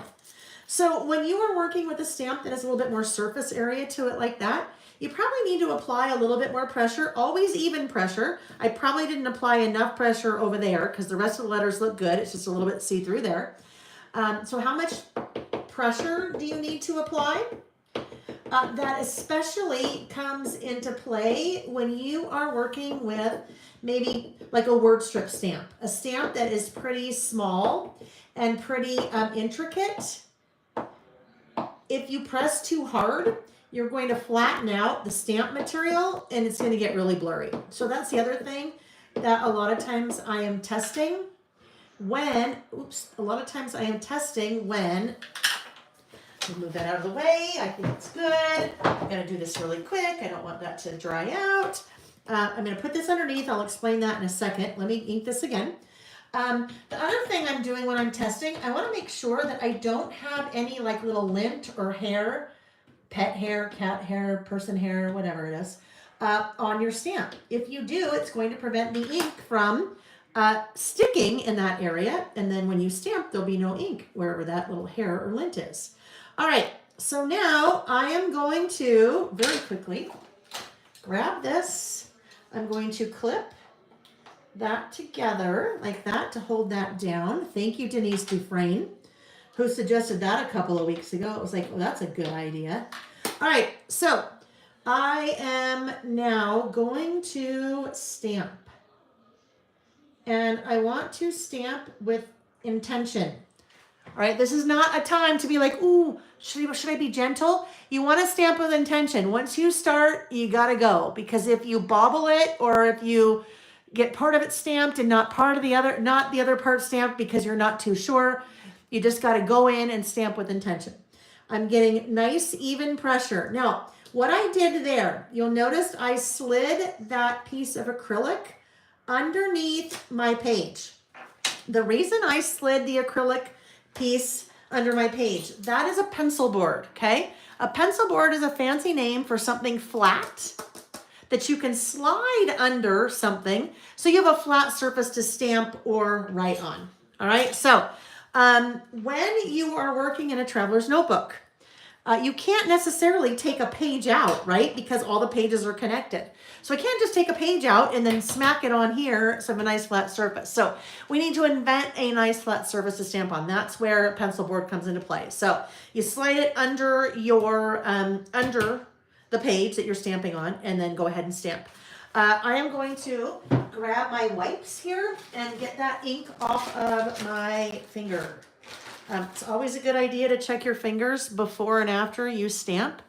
Well, after you've inked up, before you stamp, and then after you stamp, to get any ink off of your hands. Any ink that is on your fingers, you'll end up with a mixed media project there, or at least I will, because I'll end up with, you know, in this case, blue fingerprints all over my nice, clean white list. All right, so pencil board. The reason why we need that nice flat surface, you might think, well, Lael, that looks pretty flat. Well, it is. However, it's not flat right there because that's a little die cut on top of that. So if I didn't put that pencil board underneath, that E probably somewhere in here would run into that underneath. It would feel that, and it would give me kind of a weird bump in my stamped impression. So it might not be a nice solid stamped impression. That's a pencil board. You can make your own pencil board. You can make it out of thick chipboard, thicker plastic, like a placemat or something, maybe if you found from the dollar store. But then I also make them. And they're a 1/8 inch thick piece of acrylic. The other nice thing about them, you have grid lines. So if you wanted to use, maybe you had a large stamp like the library card stamp, that would also serve double duty as a stamping block. And then you have your grid lines so you can line your stamp up on there. Okay, so there we go. We are just about ready now for our little news here. All right, I think let's do, what do we want to do at the bottom? Maybe this one, newsworthy. How about that? Newsworthy, it's a newsworthy definition. So let's now, we need to get out a different stamping block because obviously that won't fit on there. So let's, oh, I know what that one fits on. That one fits on one of my new stamping blocks, or a new stamping block, I guess. That is the 5-incher, all right? So the 5-inch I came out with in the last couple of months. Let me pull this a little bit closer so I can just make sure it's straight. In the last couple of months, well, I guess probably maybe end of December, primarily to be used with this set. Well, not primarily to be used, you can use it with anything, but I needed something like this that would work with some of our longer stamps. So that's what 5-inchers for. But you can use it for any of your long stamps. All right, so now we've got to do the same thing. I'm going to get my pencil board out again, and we'll put that there. We need to re-ink this stamp. I never get, well, that's not true. Sometimes I get bold and think, oh, I don't need to test that. I know what I'm doing. I am a seasoned stamper. I don't need to test that. And then what happens? Well, I stamp it and it has a big old hair in it, or it was crooked. Well, the crooked doesn't help if you're testing, but let's just do this. Let's just put it here. All right, there we go. The newsworthy definition. That looks good. I didn't notice any kind of little hair or anything in there. I don't know. If you have pets, you know what I mean. I swear Reggie hair is everywhere always, it seems like. All right, nice and inked up. And you'll note it, well, I don't know if you can see that, but I have, I kind of moved the pencil board down so it hangs well below my page, just to make sure that I don't accidentally run into a spot where it's kind of part in or part out or what have you. Okay, there we go. Now we are ready for our news. That is a totally different in the news that I've ever done. But sometimes we gotta switch it up a little bit, just kind of mix things up. And I find that, I don't know, I've been feeling like I wanted to do something different because I just kind of get, I don't know, I feel like I kind of get in the same rut when it comes to in the news. So just totally mix it up. Okay, here we go. You could use the pencil board to write on too if you wanted, but generally I'm good with writing under there. All right, so let's get my pen. This one needs to go in the garbage because its felt is just about done. That one, oh, that's a good one. Okay. So, hello, Stephanie. Carrie said, I love the pencil board. It has saved me so many times, although I create off the page a ton because I am always worried about screwing it up. So we'll talk about this in a minute. We'll talk about an off the page. We'll actually do, our next list will be off the page. And we'll talk about what that is and how that comes into play. And really, if you wanted, you could always do off the page. If you're doing off the page, then you're basically never doing your list directly on the page or doing it on something else and then adding it to your page. All right, so in the news, last thing I need, we'll get there. Last thing I need is, you know what? Let's use this guy. I think we're going to use those little kind of 3 speech bubbles. I need some kind of, bullet stamp. And this is a little bit larger than a bullet stamp, but I need something to break up each of the things on my list because my list is not vertical. My list is just a run-on list. So I'll put something and then I need something to separate it from the next thing. I got that on me again.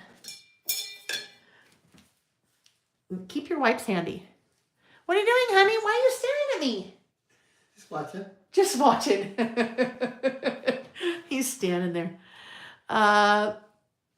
Oh, thanks, Laura. Laura said, love the collage you did. New and fun. Yeah, totally different. You know what? And sometimes, I don't know, that is just freeing. To me, that's totally freeing.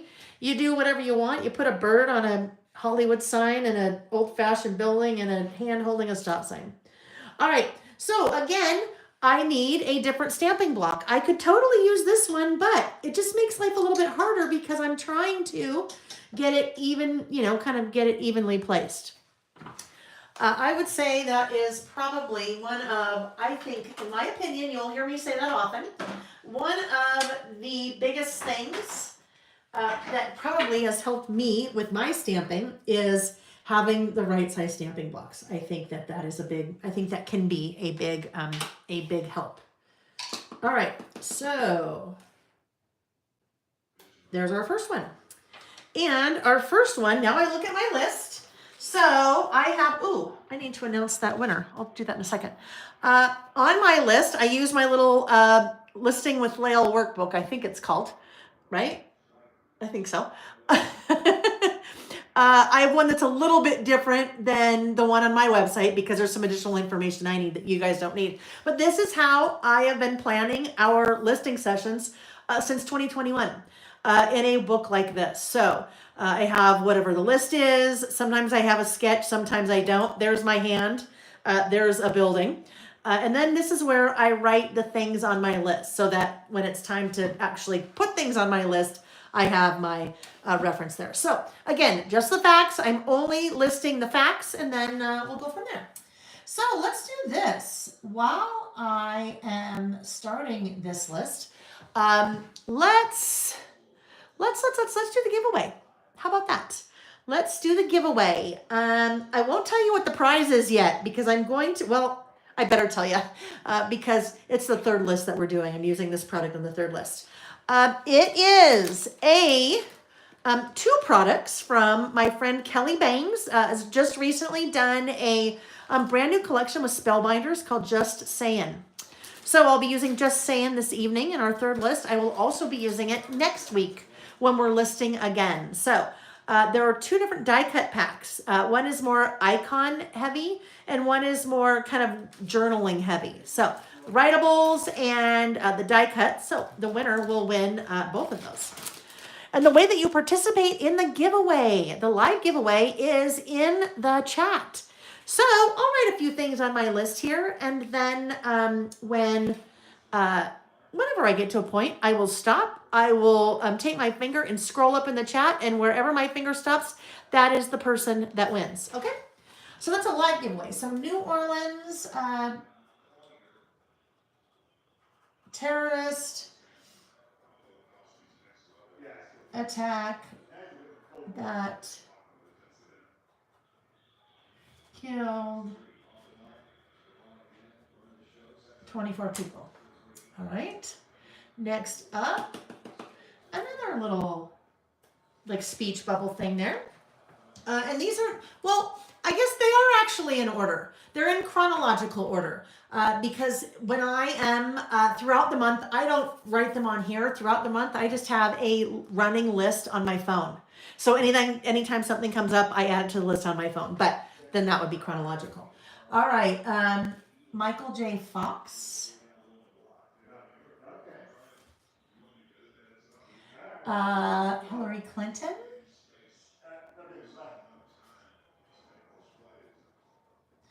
Magic Johnson.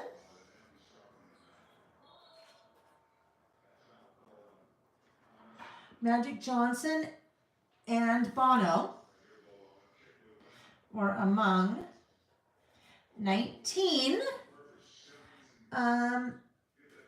awarded the Presidential Medal of Freedom. Presidential Medal of Freedom by President Biden. I will tell you that when I say I have a lot of things on my phone, well, like when I am keeping a list on my phone of news items, there are things I had on my list that I chose will not go on my list here.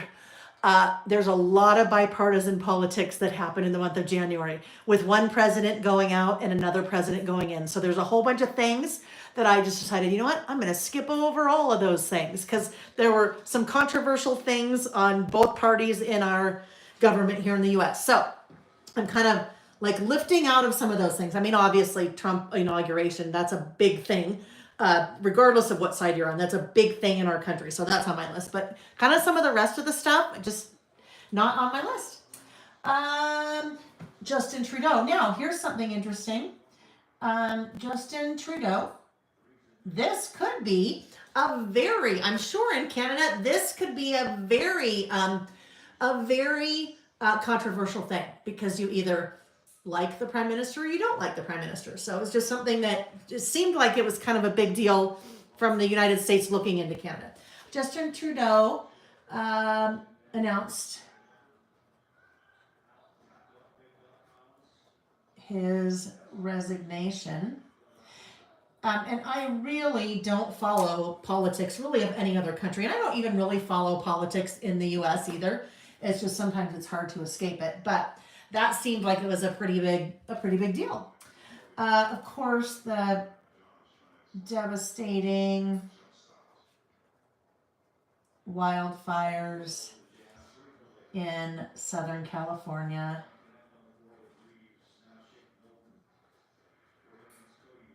Also, that turned out to be quite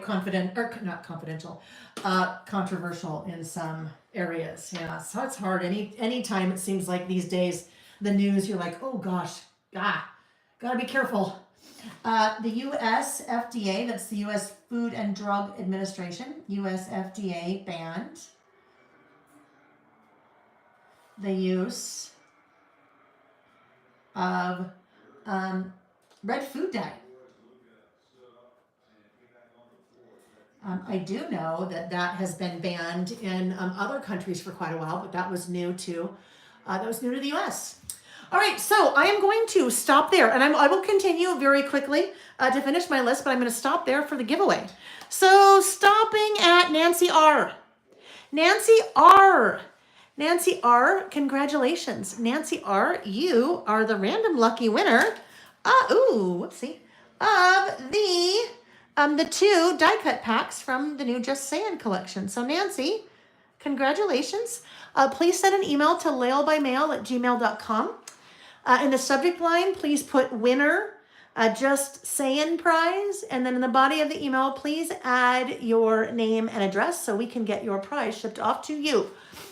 And then there's still another prize, and the other prize will be Afterparty prize. So Afterparty prize means that it will happen once the video is over, and you can just leave a comment on the video anytime it's over between when it ends and when we are ready to start our next listing session, which we'll talk about soon.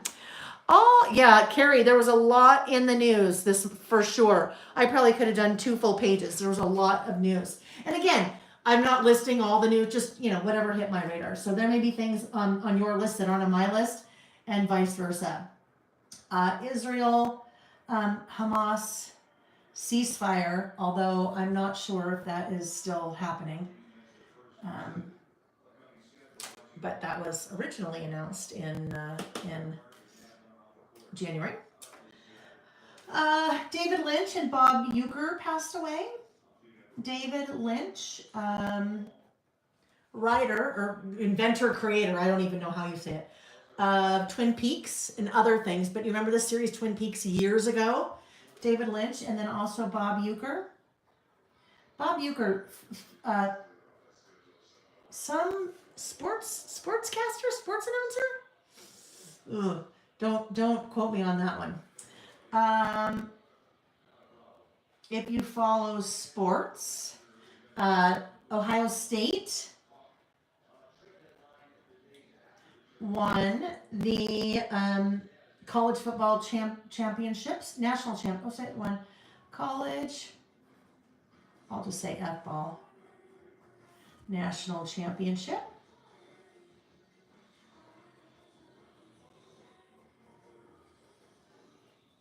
Okay, let's see what else I have on my list here, because we may be getting, oh yes, let's see, president, this is an interesting one, because he's been president before, I'll say president, President Trump, inauguration as 47th president. All right, we've got a little bit of room. Ooh, see, a little bit of room left.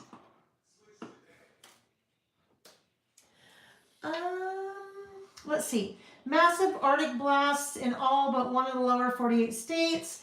Netflix. Okay, remember, no commentary.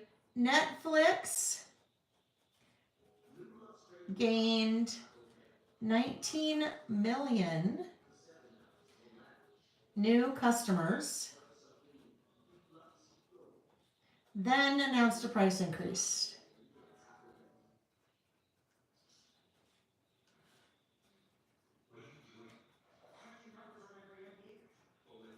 And, oh yes, okay, I gotta figure out how to make this work in here. There were not one. I probably wouldn't have done the Netflix one if I had read ahead. There were two, not residential, commercial, two commercial plane or airline accidents. One in Washington, and the other one in Philadelphia. All right, so there we go. There is in the news for January. Now, I did have these stamps out, I thought I would add January. And, oh, okay, let's try something. I don't know, this could be interesting. I only have really one space to stamp January. Only one space. Announcing, okay, Tracy, yes. Tracy, baseball announcer, there we go. And also an actor, Mr. Belvedere. You guys remember Mr. Belvedere? All right, so look at, could we do January on the outstretched arm? I think it would work. But I think what I'm going to do, we're going to try something. We're going to try it. And this is what we do. Lots of times I try it so we can see what happens. So I just stepped off to the side for a minute. I'm still here. I am looking for my, where is that? I am looking for my, so that's so bizarre. Why isn't it here? I'm the only one in this room ever, so I can't blame something not being in the right spot on anyone else but me. All right, well, this is what I'm looking for. I'm looking for my kind of I can't even remember what I call these. They're sticky notes. They are, somebody help me, I can't think of the word. The cat stole them, Reggie did. Transparent sticky notes. There we go. Transparent sticky notes. So you can see I have done a little bit of stamping on there, but sometimes if you're not sure if you're going to like the way something looks, what I will do, and that's how you can see there are different things stamped on there. Since I can't find it, I'll just stamp on this one again. I can stamp on the transparent sticky note and then stick it on top of whatever that I want to do it on and see if I like it. So there's a couple things that I need to be thinking about here. Number one thing is, oh, there it is. Number one thing is, will this ink work on a slick surface like that? Is it kind of going to make it a little blurry? I don't know. So, oh, whoops, it's a little premature now. January.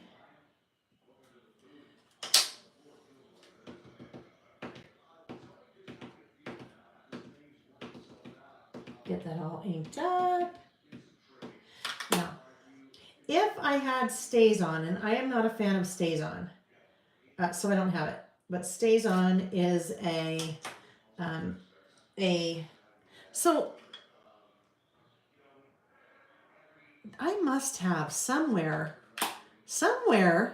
wonder if it's on this, because somehow, I think it is, somehow I keep picking up ink in that same place on my thumb every time. Oh, anyhow, it is a stamping ink that works really well on sticky surfaces, on wood, on metal, on lots of different things. But I don't know, I'm just not a huge fan of it. So let's look. That can go there. I like that there. I'm just not sure about the stick, but we're going to do it. We're just going to do it and go in and see what happens. I don't think the ink will dry, Amy, I don't think the ink will dry well on the slick surface. Okay. So this is how we can test it. We are going to go back to our little book here, and we are going to do, since we know all the pages are the same, made out of the same paper, the same coating or whatever on the paper, we can do this. And I'll let it sit for a bit. I'm going to let it sit and we'll see what happens. So Brenda, will Archiver look better? Or Archival, Ranger Archival ink. I don't have it. The only ink that I use is Distress Oxide. A couple of years ago, I pared down all of my inks. I don't have an Archival. An Archival would probably work. I use all Distress Oxides except for black. And the black one I use that VersaFine Clair. All right, so let's come back to that. We're going to let that like sit for a while. We're going to move to our next list, and then we'll come back to that in a while and see what happens. All right, so let's get this put away, and we're going to get ready to start our second list. So I'll talk about our second list as I am putting things away here. Yes, I think April's right. Use a heat tool or let it sit open. So I don't have a heat tool because I just don't, do things like that. I'm not a mixed media person. So I'll probably let it sit overnight. And Laura's right as well. It is Distress Oxide is a pigment-based ink. Pigment-based inks take a little bit of time to dry. Now, not like hours, but when you're working with it on flat paper, like Traveler's Notebook, it dries pretty quickly. When you're working with it on a slick surface, it may increase the drying time. So, all things that you just play with, right? Just play with. And that's also part of the reason why we do our testing. When we're testing either in a little scratch notebook or scratch paper, or when we are testing on similar surface, we don't necessarily want to ruin something, right? We just spent a lot of time working on our project, and we don't want to necessarily ruin it. All right, so I will report back. Well, we'll try it at the end of our evening and see what happens. Okay, as I'm putting these things away, let's talk about. Let's talk about our next list. Our next list topic is called "What a Day." So what a day is another list that we typically do on a once a month basis. And what a day is basically just making a list, picking a day and making a list of what you did that day. Now, I don't pick really fun days all the time. I don't always do vacation days. I don't always do days where I have a lot of things going on. I don't always do things where I have nothing going on. To me, it's real important that switches up a lot because I want it to be representative of just kind of a day in my life. Thanks, Laura. See you later. I want it to be representative of a day in my life. But if I only do what a day when I'm on vacation, then it's not very representative of my everyday life, right? I like to say that when we're doing a what a day type list, it is like a little mini time capsule because it is a very specific snapshot of a particular date and time, right? So it gives you just kind of a feel of your life. If I had been making a list like this when I was in college, or if I'd been making a list like this when I was a young professional, or when I was a new mom, or when I had teenagers, the list would vary probably pretty differently from stage to stage to stage, or year to year, month to month, or what have you. I always like to look at a list like this and think, you know what? If I had a list, if my mother was making a list like this in the 70s, what would have been on her list and how would it be different from my list at the same age? My grandmother, if my grandmother was making a list like this in the 50s, can you imagine how different her list would be from my list? So I like to think of it. That way, that maybe one day someone in my life will look at this list and go, "Oh wow, look at that! Isn't that so interesting? That's how her day was." Like it said that she showered. We don't shower anymore. We just walk through a tunnel and then we're all clean. I mean, who knows, right? But it definitely tells a story. So this is an example of what a day. This is a what a day list that we had done back in November of 2024. And when I do the what a day list, I use the What a Day stamp set. So the What a Day stamp set is a 6x8 stamp set that actually is really generic when you look at it kind of out of context. It has all 12 months. It has your numbers. It only has a 6, doesn't have a 9. It doesn't need to have a 9 because you turn the 6 upside down and that gives you your 9. And then all different kinds of little words. What a day, awesome, best day ever, forgettable, good enough. Because sometimes the good day is good, sometimes it's bad. And then little word strips and then a little rating and then some other things. But so that is what I'm going to use to create this list, the stamp set. But now I need some product to play with, right? So the product I'm going to play with for this list is from the Winter Spring Season Pass. And that is what you saw, or what you kind of see in on my work surface here. So the Winter Spring Season Pass. The Season Pass was a new program that I launched in late December.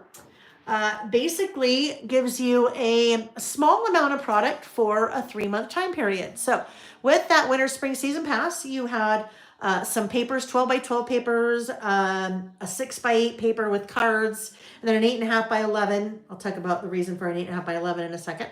die cuts, stickers, and a stamp set. So that is what I am using. So that had winter, it had February, and February is lots of red and hearts. And then March was spring. So I pulled out some of those things that were very specific to February, and I am going to make a 2-page list. So someone earlier had made a reference to creating her list. She likes to work off the page. I think, Kyla, was that you? That she likes to work off the page. What she meant by that is when I did this list, I am working on the page. So I'm adding directly to the page of my insert. This list right here, I could work on off the page because as you see, this is none of this. Well, the background is on the insert, but this I could work on off the page. So that is what I'm going to do. Basically, my list will end up getting adhered here, but I can work on the whole thing on my flat surface. Sometimes it's easier to work on a flat surface than trying to work in your Traveler's Notebook insert. And when we're listing, Traveler's Notebooks are my thing. If you are new, you just need to know that that is my primary method of documenting and primary medium, I guess. I don't know. But I like to work in Traveler's Notebooks. But everything that we do, you could do in anything. You could do in a planner. You could do on a 12x12 scrapbook page. You could do on a in a mini book. If you wanted to do a list like this and do a scrapbook layout, a 12x12 page, then you would do it on a 12x12 page. You might have a photo or a couple photos of different things you did throughout the day. You might have a picture of you, and you just be making your list on a probably nice little journaling card or something, and have that on your 12x12 spread, or 12x12 page. All of the listing we do can be done in any kind of format. I just like to do Traveler's Notebooks because that's my thing. All right, so I have a couple of, I should probably have, let me show you those really quick because I've cut those papers. Oh please again. Do I have those here? I do not. So I will tell you what I've done. Yeah, I noticed that, hang on, because I've already cut them all up. I noticed that Amy added the link to the season pass in the comments, in the chat. So thank you for doing that, Amy. If you want to see what these look like whole, yep, didn't realize I had them all cut up. If you want to see what the papers look like whole, then you can see. This was a 12x12 backside. Let's see if I can remember. I think both of those were 12x12s. Right. This guy,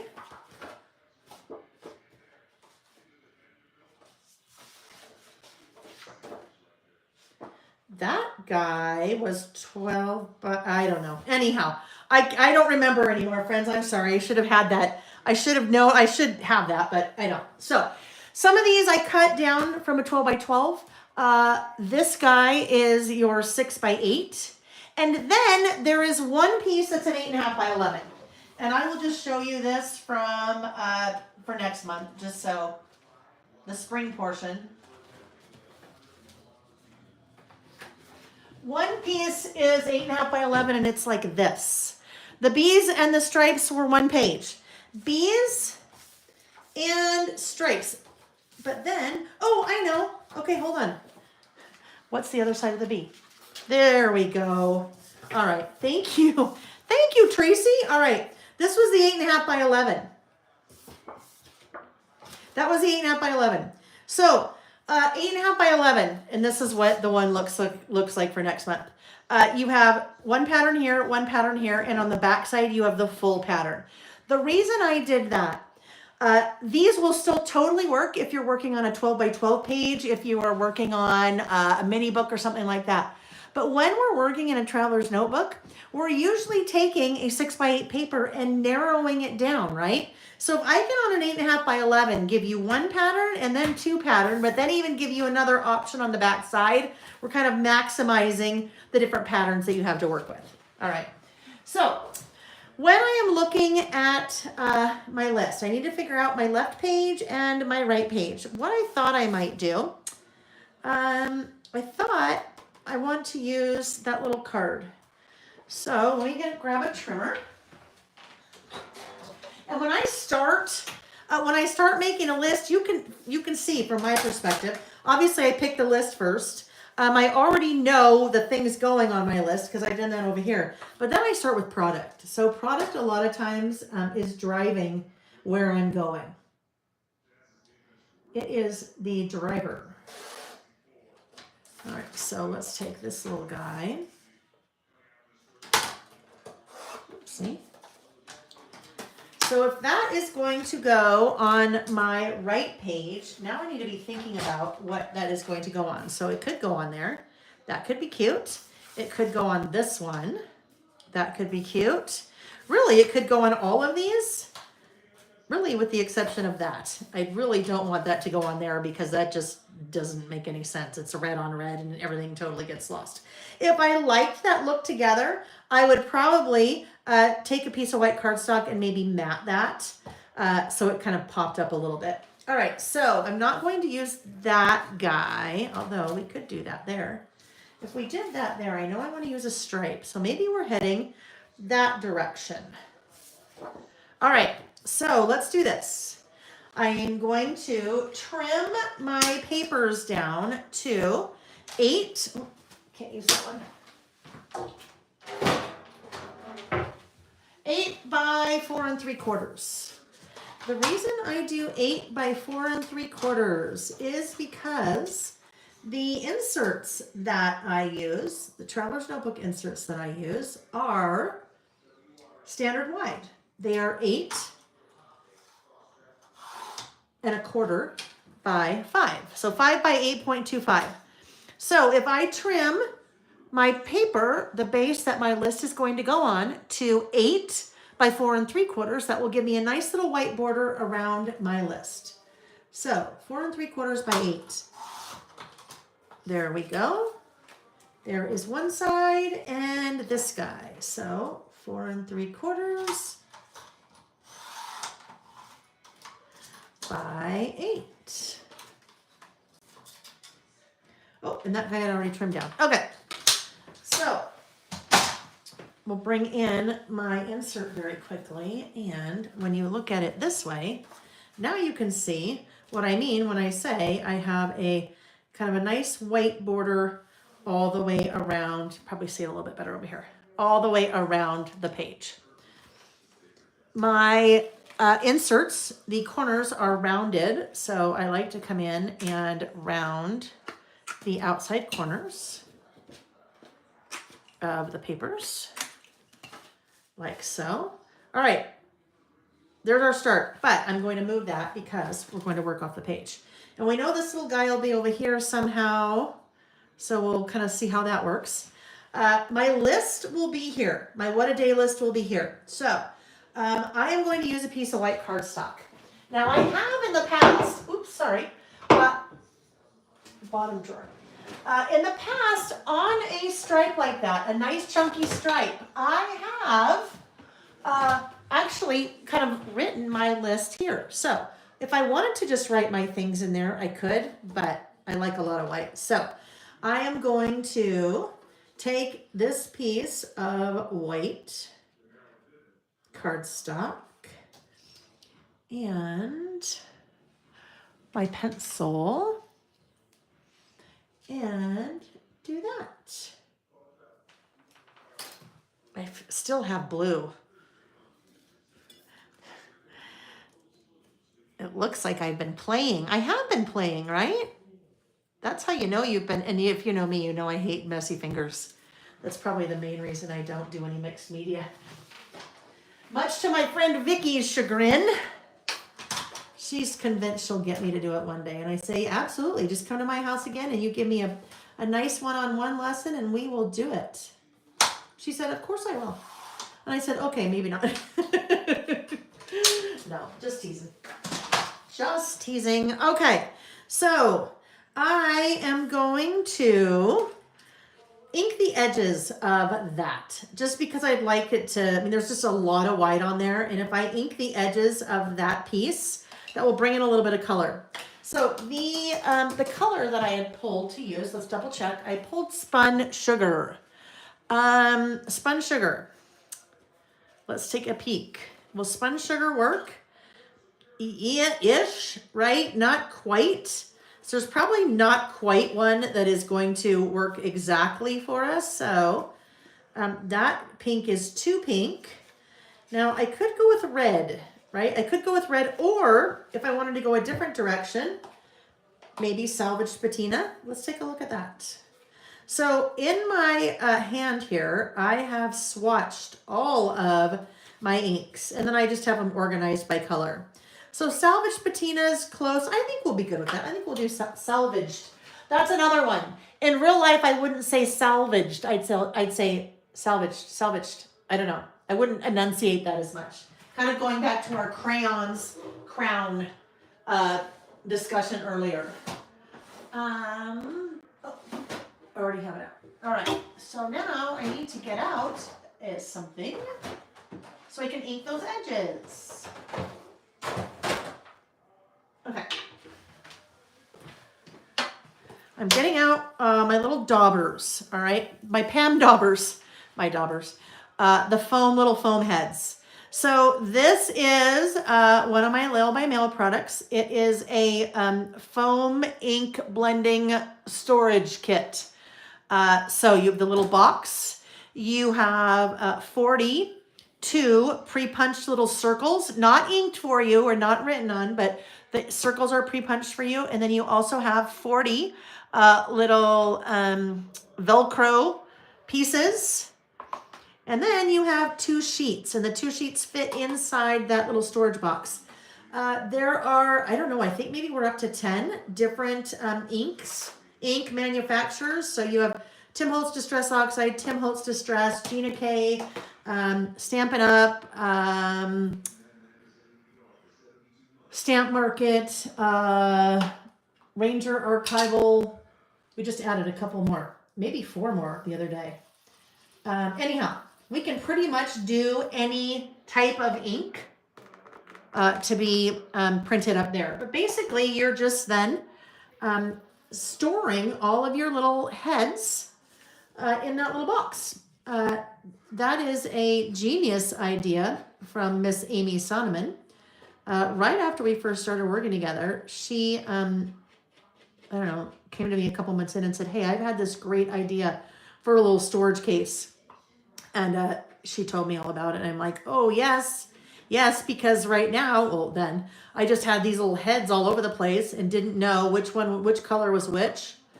Because the domed ones, and I prefer the little domed foams. I find they're a little bit softer. They don't kind of create the edges that the flat ones do. But the domed ones are too big to like store underneath your little case. So anyhow, that's what that is. And you'll notice I just took that little foam piece, went across the ink in a circular motion, and then I am just kind of brushing the edges, right? So that is going to bring in a lot of color and then kind of also help to soften up that white a little bit because that white was pretty stark. I mean, I like white. I work with a lot of white. But so to see how that helps just to kind of tone it down a little bit. Alrighty. So now, pull it off, put it back in there. There was a lively discussion in the Facebook group this week about kind of swatching your inks like that.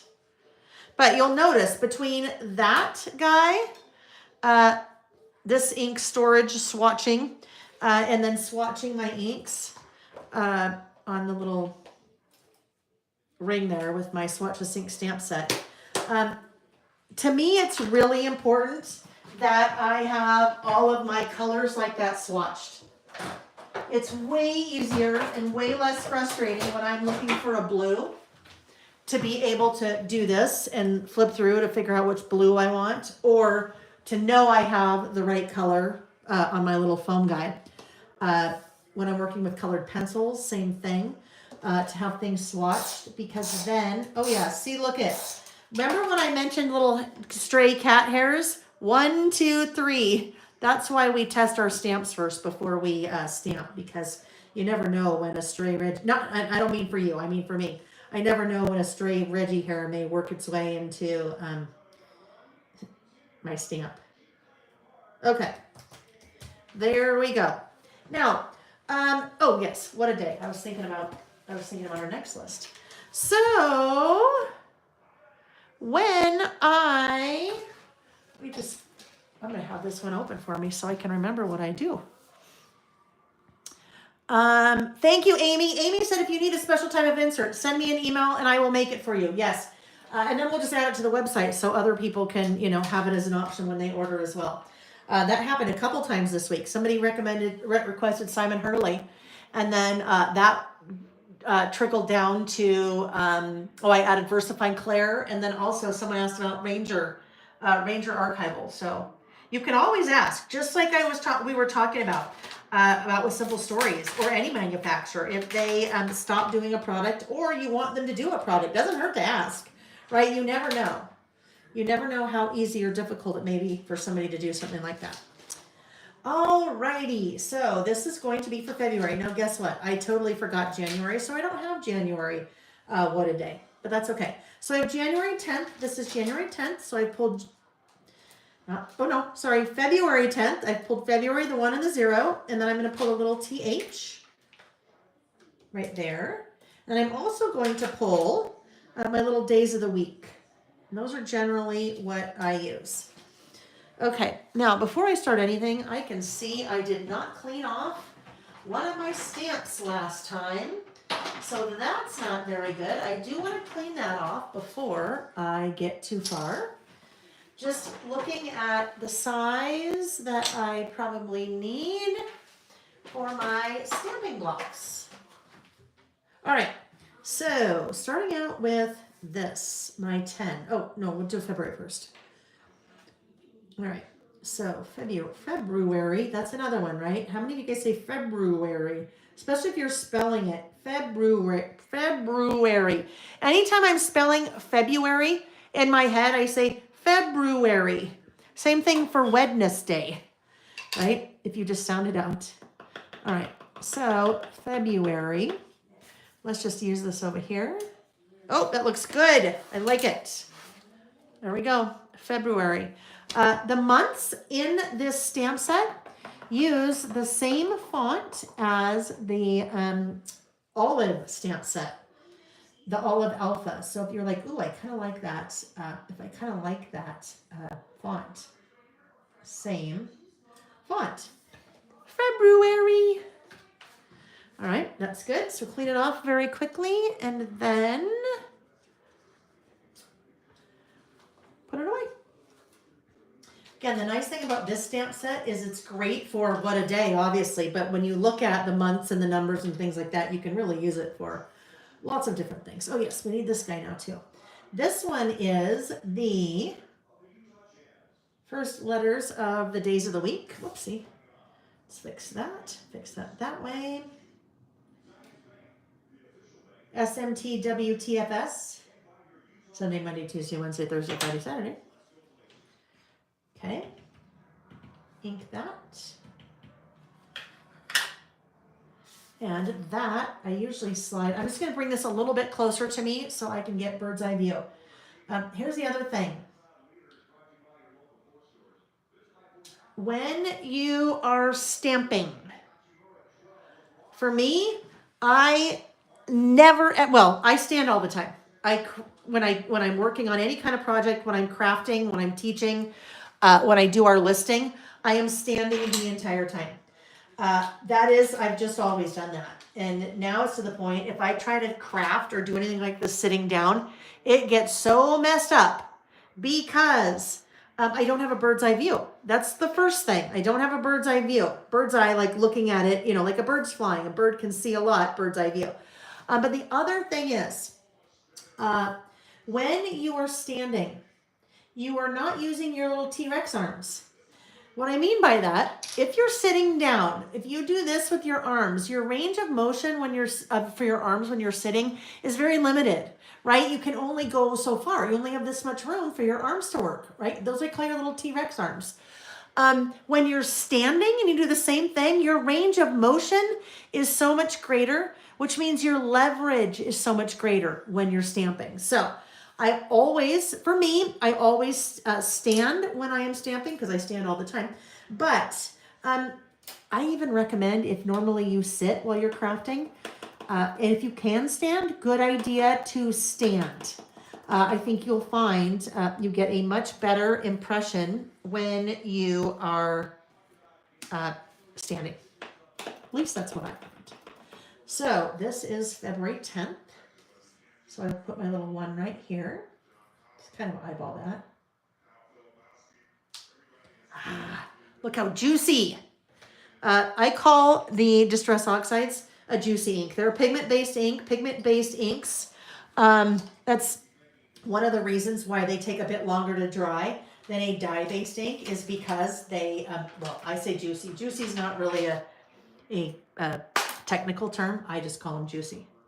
I really like that kind of coverage. I like that really nice, solid coverage when I am stamping. All right, now this was the one I did not clean off well before. So see how it's really black? So, public service announcement.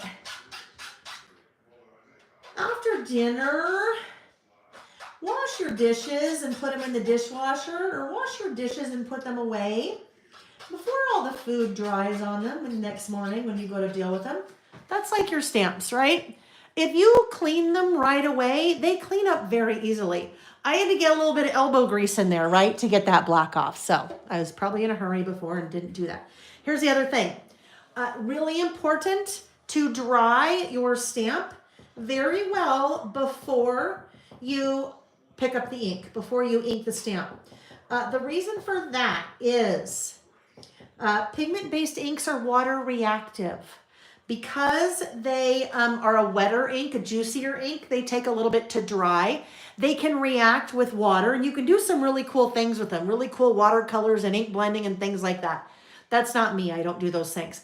But the reason I bring this up is that you want to dry your stamp very well before you ink it up, or that ink may be reacting to the water, the moisture on your stamp.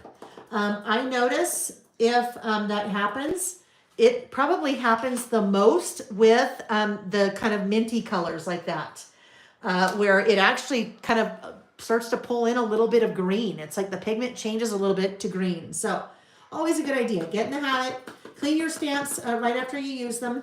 And if you're going to clean them and then use them, or maybe re-ink or do a different color, good idea to dry in between. Really good idea to dry in between because you don't really want that to react. Unless you do want it to react, right? Okay, 110. So my one a day was for the 10th of February. That was for Monday.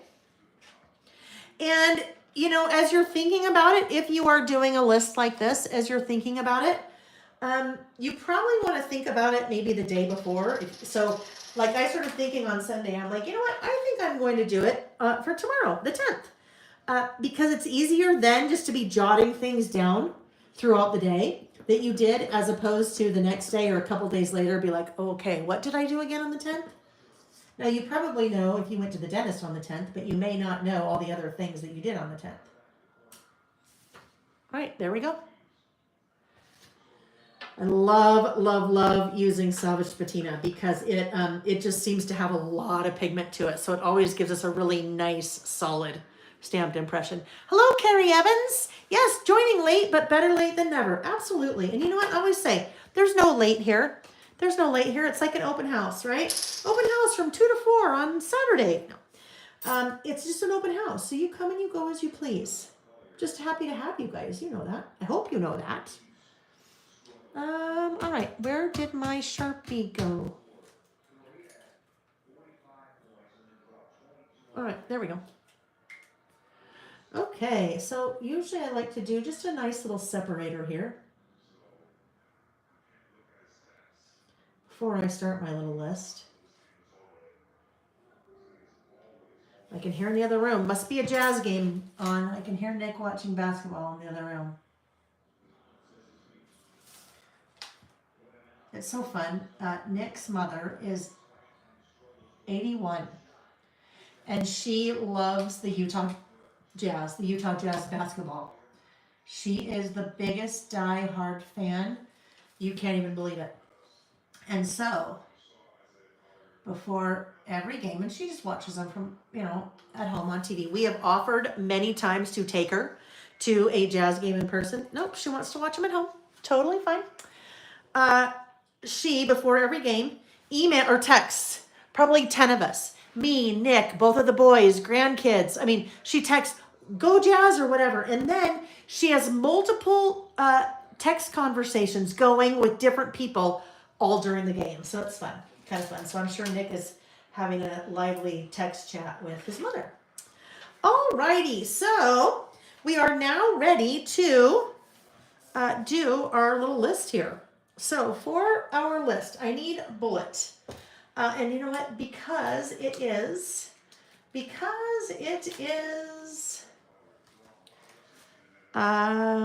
February. I'm like, hello, what is it? Because it's February, I am going to use a little heart bullet stamp. So this little heart bullet stamp, little teeny guy, right? Little teeny tiny guy. The heart bullet stamp that I pulled is coming from the Bullets and More stamp set. So that is the very first, one of the very first stamp sets I did. Probably back in 2021. One of the very first stamp sets I did, Bullets and More. There are now 3 different Bullets and More stamp sets. Bullets and More 2, and Bullets and More 3. But Bullets and More is pretty basic. It gets used a lot. You can see that this one has been used a ton. So it has some numbers. It has some basic icons. And then I just pulled that little heart right there. I have added it to the stamping stylus. So here is the thing about when we talk about right sizing our stamps to the stamping block. The bullet stamps are teeny, right? Look at how teeny that is, super small. And if I were to try to use that stamp on this stamping block, I could, right? I mean, I could use this stamp on a 4x6 stamping block. It's really hard to see that.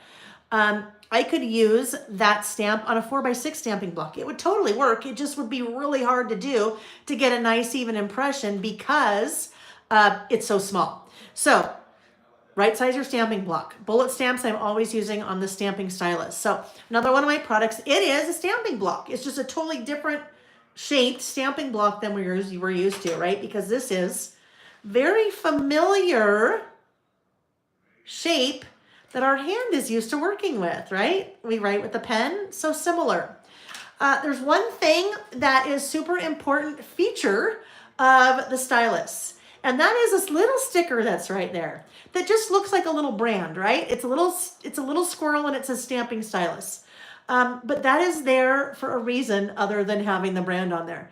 The reason that is there, when you are working with such a tiny stamp and such a long stamping block, it is difficult to see where you're stamping. My heart, I would like my hearts all to look like hearts, not to look like sideways hearts or upside down hearts, right? Because I can't necessarily see that, if I position my little heart, my bullet stamp, in relation to where the squirrel is, and then as I'm stamping, I'm just paying attention to where the squirrel is each time. Then I'm making sure that I get a nice, even heart stamp. All right. So I think what I will do here, we might as well just bring in the red, right? We don't have a lot of red yet. Well, we do over here, but I had pulled out barn doors. So I'm going to check I'm not sure barn door is the right color. It looked the best on my little flat lay when I did it. Oh, I mean, it's a little bit lighter. It's a little bit lighter, but I think it's fine.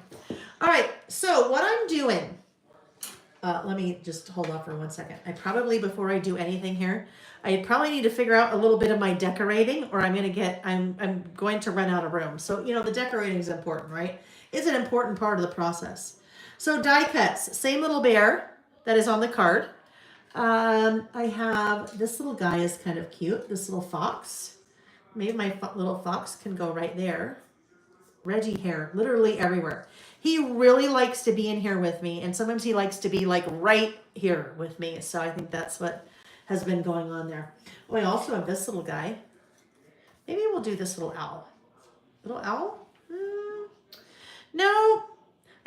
to do the owl because this color is different enough that it's fine here, but when you see it all together there, then yeah, no, we don't want to do that one. Let's look at this little guy. This is another one of our little characters that we could do. Maybe he just goes right there at the bottom. Maybe. And then we have a couple of different hearts that we could, well, let's look. Let's take a peek here. Oh no, again, we've got the same blue issue, so I don't want to use him over there. I could use him over here if I wanted, but we don't want to use him there. What if we took this guy right down here and put this little guy on there? I think that would work. Then we have, maybe we end up with this little heart over there. We have another blue heart, maybe that goes over here. Maybe like that. And obviously not Valentine's Day, but that's okay.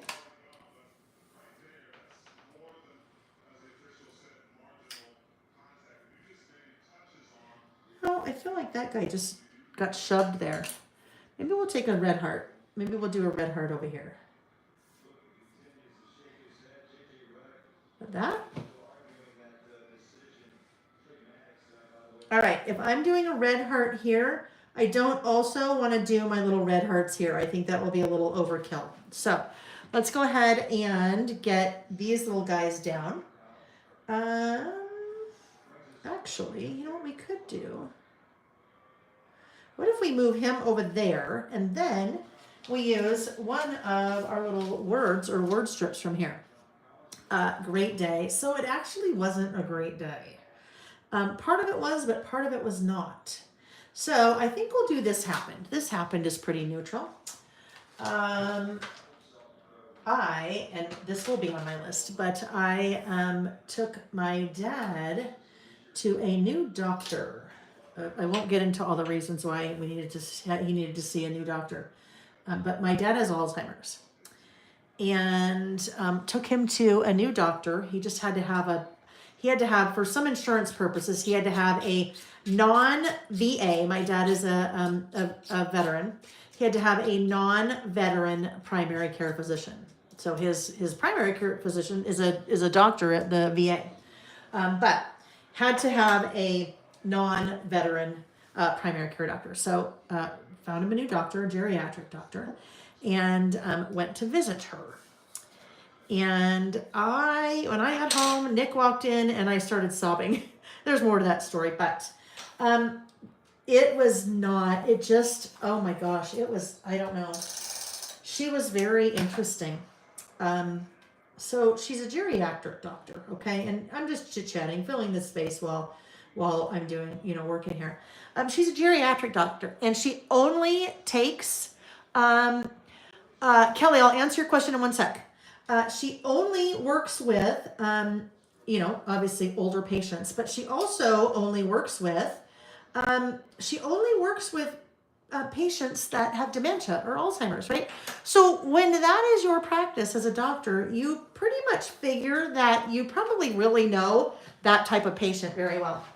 So we go in and she's like, okay, so I haven't seen you before. Why are you here? And I explained, but so I don't know, maybe the nurse or something told her, because we basically just needed to have, you need to have a primary care doctor. But she's like, well, is there anything wrong? And I'm like, no, everything's good. And then she's like, why are you here? Like literally she said to me, why are you here? And I'm like, oh gosh. And that was at the beginning of the appointment. I'm like, oh boy. All right. So I explained and she's like, okay. So then, she's asking questions and she says, she's been asking my dad questions, which is a whole other thing. But she says, do you have any siblings? Well, I thought she was talking to him. And, we both just sat there and she goes, I'm talking to you. Like literally like that. I'm talking to you. Like very condescending. And I'm like, okay, yes, I have a sister. And I said, she lives in Washington State. And she goes, oh, that explains a lot. Then you don't get any help, do you? And I'm like, where is this even coming from? Like, what do you mean? So, she knows, she says, okay, Peter, so you have dementia, Alzheimer's or whatever. And he's like, yep. Okay. He really doesn't know. We don't know if he really knows because short-term memory is gone. So, yep. Pete, where do you live? Do you live in assisted living? Nope. I'm like, yes, he does. So she keeps asking him all these questions, and I understand he's the patient. She needs to ask him these questions. So Peter, how do you sleep? I sleep great. And I'm like, well, actually, we don't really know if he sleeps great because he has dementia. He's Alzheimer's. He doesn't know if he sleeps well because when you ask him, he tells you what you want to hear. And I'm trying to preserve my dad's dignity through all this because he's sitting right there. But I'm like, he really tells you what he thinks you want to hear because he doesn't know.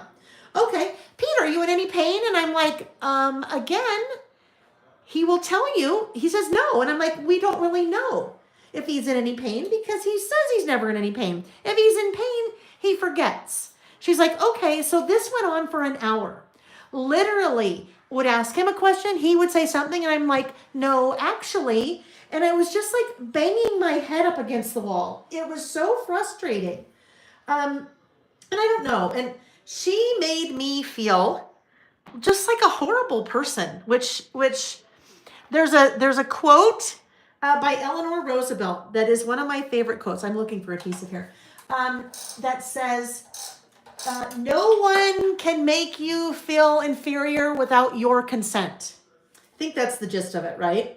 And so I fully realize that I am letting her make me feel that way, right? And I don't have to let her make me feel that way, but holy cow, it was rough. It was a very rough appointment. And so, yes, he is, new doctor. Totally not acceptable. Totally not acceptable. So we have an appointment with his VA doctor later this month. So all is good there. And I don't believe that we ever have to see her again. But it was just, oh my goodness, frustrating. So frustrating. Yeah, I mean, you know what? If you know anyone, if there's anyone in your life that has dementia or has Alzheimer's, it's a very frustrating, it's a very difficult disease as the patient, as a family member. And so when you are a physician that kind of specializes in that, you really should know how to interact with patients and patient caregivers. But yeah, she was missing something. So, yep, nope. And then this was so sweet. This is all, you'll find all this on my list here as we go. I think I'm going to use black for my hearts, the things on my list. So let's see. 1, 2, 3, 4, 5, 6, 7, 8, 9, 10, 11. Holy cow, do I have room for 11? We'll see. Okay. We'll still test our little heart there. There's our, whoopsie, little black heart. Remember, one of the reasons that we also test is just to make sure that we're, have the right amount of pressure, because they're clearly on that first one. I did not. All right, there's my heart. Now, I'm going to write my list, and I will let that dry, and then I'm going to draw a little pencil mark right there so I make sure that they're kind of aligned every time. All right, first thing, I worked out. On the Peloton. That is now very much a part of my daily routine when I'm home. So, oops, I didn't want to do that yet. So, really, that could be any day. If I'm home, that is now part of the routine. Lots of changes that I have been making this year. Lots. So, that is one of them. Okay, there's my vertical line. I can go and erase that probably tomorrow after everything's for sure dry. Now we'll go with our little next one. My next one is, I got in the shower because it was a hard workout. Showered, right? I mean, it's not like there's amazing things that happen in my day, right? But there don't have to be. Well, there doesn't have to be. I'm just making a list of things that happen in my day. I sent emails to 2 new designers. new product designers. Had to get some things sent for that. Let's see, checked orders for Denise. So Lily has been sick all week. Lily and Denise are the dynamic duo that pick and pack and ship all of your orders. But Lily's been sick all week. So our process is one person picks the order and then one person checks the order to make sure it's okay, to, try to reduce any errors. And so since Lily wasn't here, I checked orders to make sure they were good to go. Then I took my dad to the doctor. That was the one. Dad to new doctor. Now, if I wanted to, with any of these items on my list, I could expand. Like I just told a really long story about that doctor visit with my dad. If I wanted to, this whole other page, I could be breaking out any of those things. Like, I don't know, workout in Peloton, I have a new workout routine, and these are the instructors that I like, and this is the kind of music I mean, anything like that. So you could blow any one of those up and then talk about it more if you wanted. All right, next one. I picked up idea book proof in my hot little hands, and it looks exactly like it's going to look. It's just not bound yet, but ready to roll. Crafty 865, long story, but he needed to have a primary care physician that was not a VA doctor in order to have Medicare. Very long, involved story, but so that's good. We're done. We should not have to see her again. So, yeah. And if a survey comes out, I will answer it honestly. Picked up idea, and you guys are very sweet. So thank you for being on my side. Thank you for being in my camp. I did phone calls with my mom and my friend Sherry. My parents have been divorced since I was in high school, but my mother is still very much involved with my dad, but only because she helps me. I called her after the appointment, and I'm like, I can't even believe how bad this was. Anyhow, lots more to it, but so then I called my mom after. I'm like, Mom, I can't believe this. Sam came over for dinner. Sam came over for dinner.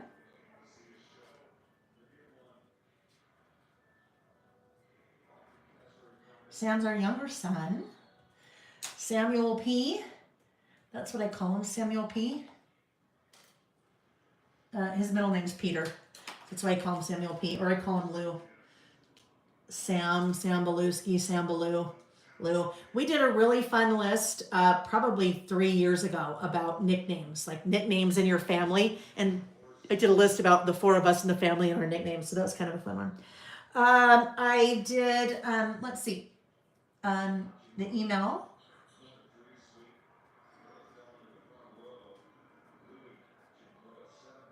Our email blast for tonight that had all of our listing stuff on it.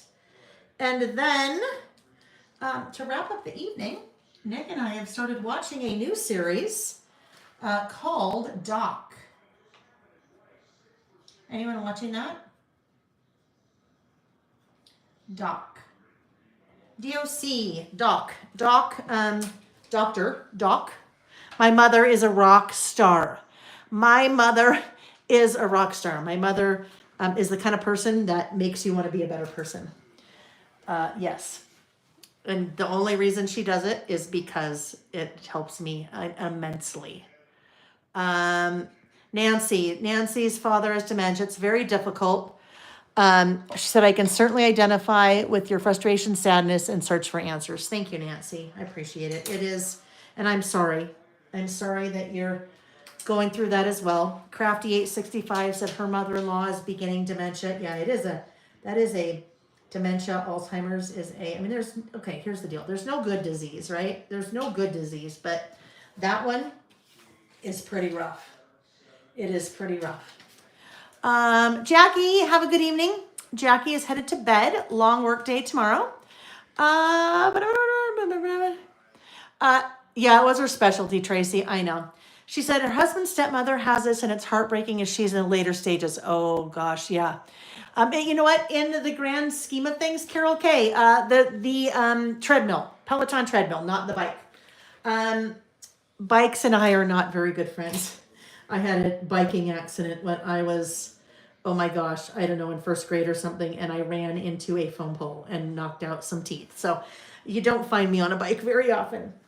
All right, so let's see where we are. We are just about done. We're just about done, but it's kind of plain over here. So let me do a couple more things.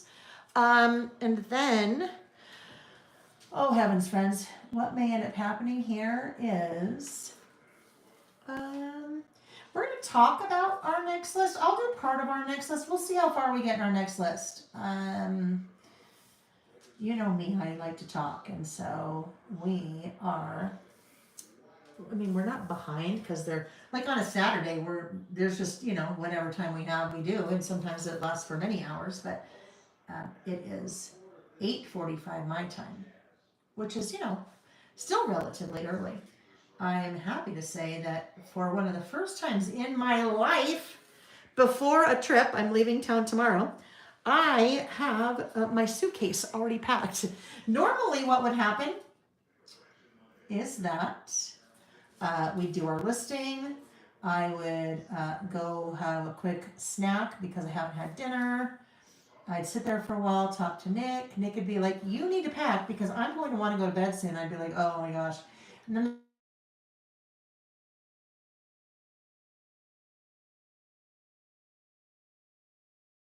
I don't mean double, but you know the saying, speak of the devil. Sometimes it blows my mind that honestly he can remember how to use a phone. And every once in a while, he will go to my website on his phone and he will click contact us and he will send me an email through my website, which I'm like, I don't even know. I don't even know how he remembers how to do that because other days, yeah. Anyhow, I'm all over the board tonight, you guys, with my chatting, but you know, that's the way it is. That's part my personality and it's also part just, it's getting late. So that happens too. All right. So what if, no, I don't think we want to do that. I need something, a little something over there maybe. Let's see what we have. What if, could that work? That would have to go down a little bit more. I think maybe that could work because then I could do a little stamp something on there as well. I like it. All right, but what I'm going to do before I stamp, I think I'd like to get all of that placed. So I will grab my tape again. Kyla, I know your mom was a rock star too. I know she was, Kyla. I know. I feel bad that I didn't get to know her more than I have. I mean, I know. I mean, Kyla, I don't think. No, wait. Kyla, yes, Kyla, I feel like I know you more than I do your sister Carrie. Now I'm right, Carrie. I know. Anyhow, so I met your mom a number of times. Kathy, Carrie, Kyla. Do I have it right? Kyla and Carrie, Kyla and Carrie's mother, Kathy, passed away last year. And so, yeah, she was a good one. She was a good egg. She was a good egg. All right. There we go. There's our little guy. And then I used the highlighter tape again to just basically take those 3 separate die cuts, turn them into one. So I can then place them again as one. You know what? I never realized Kyla, Carrie, Kathy, and your sisters are also K's. So how many K's are there in your family? How many sisters do you have?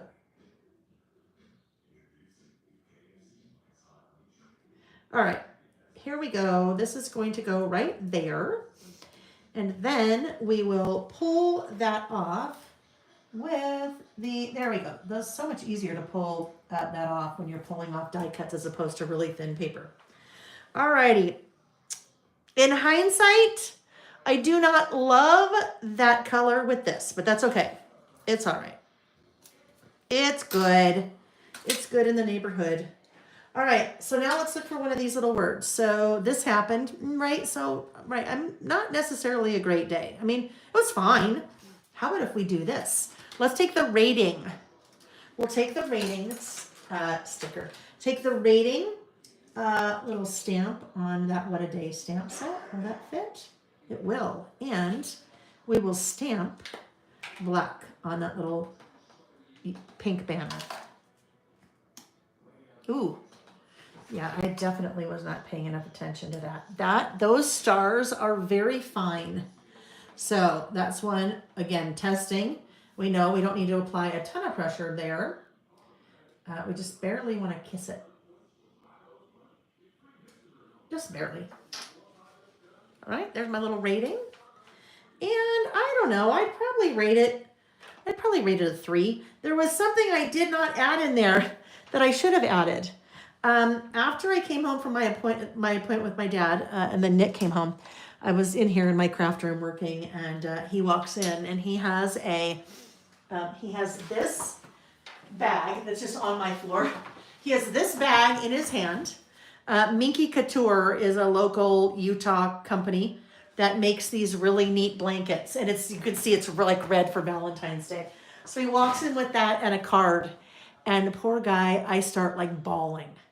And I'm bawling because the whole appointment with my dad. And then I'm bawling because I have nothing for Nick. We're both leaving town tomorrow, going separate places. And this was Monday. Nothing for Nick. I felt bad. I'm all emotional and anyhow. So I didn't add that to my list. But that was a good bright spot in, I mean, there's nothing wrong with the day other than the appointment with my dad. So now I will come in here and just color in those little stars, the little rating. I think I'll give it a 3. It was middle of the road, like a C. It definitely would have been better had it not been for that appointment. Alrighty, so there we are. That list is done. So all of that list was created off the page, but now I can add it back to, I can add it to my insert.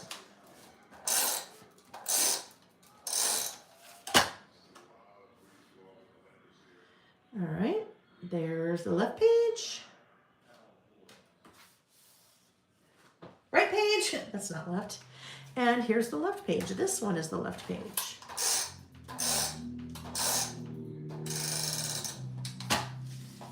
And we will call that good. Oh, okay, so someone asked, could I add a pop dot? Absolutely. Under normal circumstances, if I was working in something other than a traveler's notebook. So I think what the question was, could I like pop that up? Could I pop those up? Could I pop that up? If I was working on a scrapbook page, or I was working in maybe I don't know, let's say like a planner or something like that, where the next page I could take out to work on, I would totally add things like that. You don't often see me, pretty much never, any kind of dimensional adhesive, a pop dot or dimensional product like a chipboard or something like that. I don't use them in my traveler's notebook, and this is the reason why. If I were to add a pop dot right there, as soon as I turn the page and I come over here and I do any kind of writing, it's going to cause me a problem. Or if I do any kind of stamping, it's going to cause me a problem because this is now higher than the rest of the page. So it can cause problems. So that's why I wouldn't do it in a traveler's notebook. Some people do, but that's why I wouldn't do it in a traveler's notebook, but you could certainly do it. You could certainly try. Especially if you were doing all of your lists off the page like this, where you're creating them on something here and then putting them in, then you could totally do it. Do I ever double mat on your pages to make the list really pop out? Sometimes I do, Karen. But again, in a lot of cases, that's just adding another layer. So we really have 1 layer, 2 layer. If I double mat, that would give me 3 layers, which isn't a problem necessarily, but having extra dimension like that can cause problems later down the road as you're writing. That is usually, though, why you will see me do something like this, ink the edges, because that kind of gives the effect of a double mat where I have, it's almost like I had a teal piece of cardstock or salvaged patina piece of cardstock and then matted my white on that. So that's what you really see me use more often, would be something like that instead of matting. Great questions tonight, you guys. Absolutely great question. Okay. Okay. Let's see. Look at that. All right. So it's been sitting a while, but look, I mean, if I like rub really hard like that, I mean, you know how much pressure I just applied to that? There would be no reason I would ever apply that much pressure in my Traveler's Notebook insert. So I am going to say, yes, I can do that later. I won't do it tonight, but I will for sure do that later. I will stamp that little arm with January. All right, so that was our second list. Our third list is advice I do want. So I am always looking, always looking for different list topics for us. You know why? We have done more than 500 lists, believe it or not. Since 2020, we have done more than 500 lists. So I'm always like, oh my gosh, we need a new list topic. So I'm always looking for different places to find list topics. So I'll show you where I grabbed this list topic from.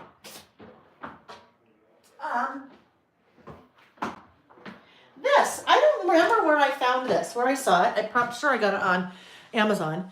Delve Deck. Conversation starters for every situation, from getting to know new friends to bonding with your closest confidants. So I just pulled a card out, and the card that I pulled out said, what's some advice that you would like to receive, or something like that. This one says, if you could go back and talk some sense into your teenage self, what would you say? So lots and lots of list ideas for us here. But the first one I pulled was, what's a piece of advice you would like to have? So kind of switched a little bit. This is advice I do want. And I'm kind of calling the list that because when you think about it, sometimes people give you lots of advice that you don't want, right? Like, hey, do you know what you should do? Hey, have you ever thought of? And you're like, yeah, no, I'm good. I don't want that advice, but there is some advice that I would like to have. So I think what we'll probably do is we'll split this list into 2 sessions. We'll start it tonight and then we'll finish it when we list again. We are listing again on Tuesday, the 18th of February, 2025. So basically a little bit less than a week, because I'm out of town this weekend. So no listing on Saturday the 15th. I will be out of town again on Saturday the 22nd. So we are listing this week on the 12th, today, next week on the 18th, and then our next after that will be on Saturday, March 1st. March will be all Saturdays, and as of now, planning on all 5 Saturdays in March. Save the date. This is a really important one. Save the date for Saturday, March 22nd. That is an all-dayer. Saturday, March 22nd, we will be celebrating the 5-year anniversary of this. March 21st, 2020 is when I did my first kind of thing on Traveler's Notebooks on YouTube. So, and then we've been doing them ever since. So Saturday, March 22nd is a big, big day. Friday, March 21st, there will be a lot of new products launched for that celebration. 4 new Traveler's Notebook covers, a themed Traveler's Notebook insert, the March stamp, and March die release. So some really fun things coming. That is a party you don't want to miss. Okay, so for this list, I am pulling products from the Just Sayin' collection from my friend Kelly Baines. So I have not done a What's New Wednesday on this yet. Maybe next Wednesday the 19th, we'll see. This is also the collection. I will be also using this collection for one of our lists on Tuesday the 18th. So I've done a little bit of prep work for that. And that prep work was this collection does not have a 6x8 paper pad. It has a 12x12 paper pack. So I've cut some of the papers down into 6x8 pieces that I could then work into my traveler's notebook. So with this, I will do, this will be a 2-page list. Just looking at some of the papers.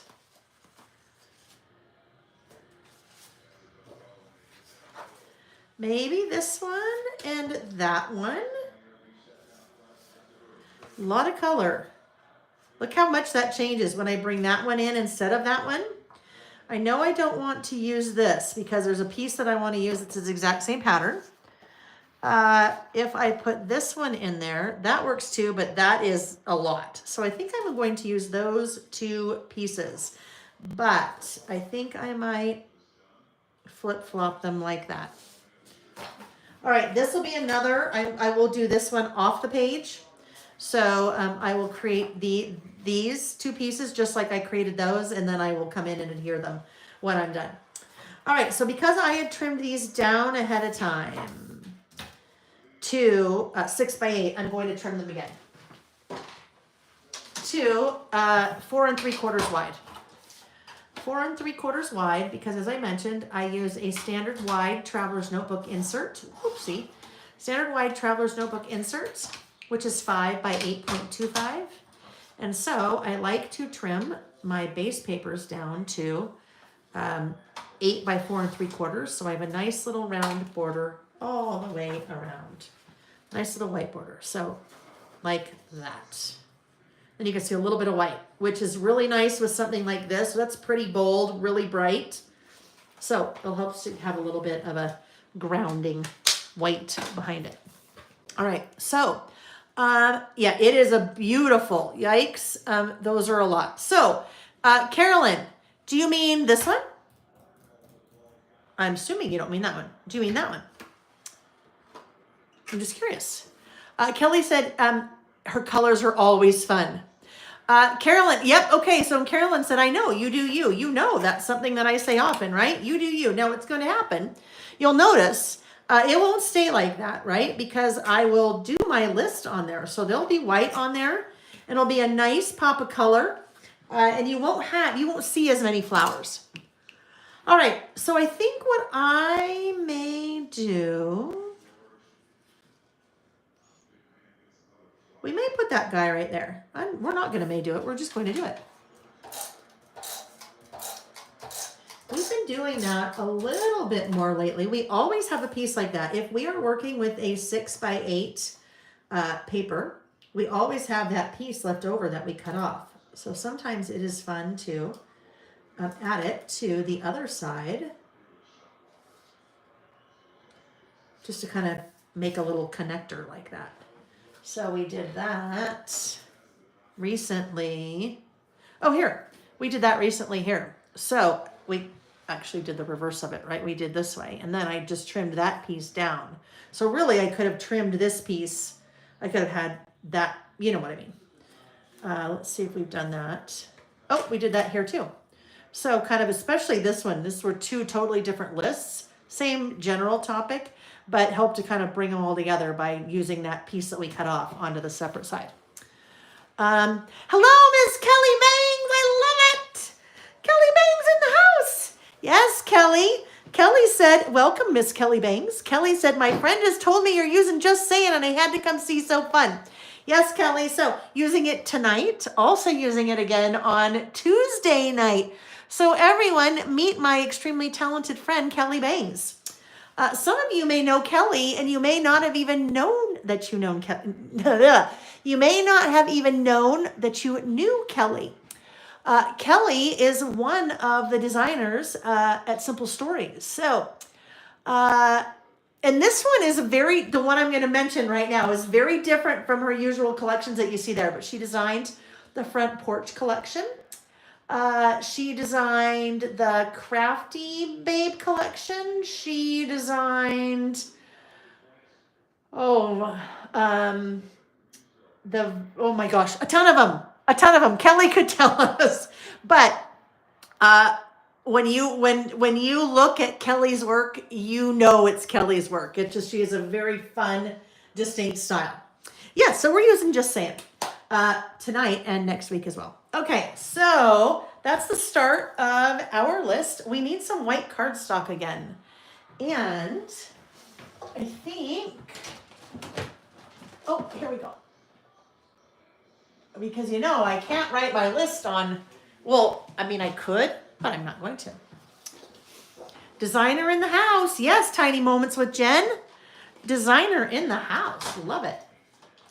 I love it when my friends pop in and say hello. All right. I just met Kelly for the first time at the Simple Stories retreat. All right. So I think we want this to be 7 by 3 3/4. Let's look. I'm doing this off of memory. Usually what I end up doing is I usually end up, yep, that looks pretty good. I usually end up eyeballing it with the pencil, and then it's always right around that. So my base paper that I do is always 4 3/4 by 8. And now the paper that my writing will be on, at least for this one, is 3 3/4 by 7. So then we just have a nice white space that kind of grounds all that pattern and all that color, and then we'll do all of our work on here.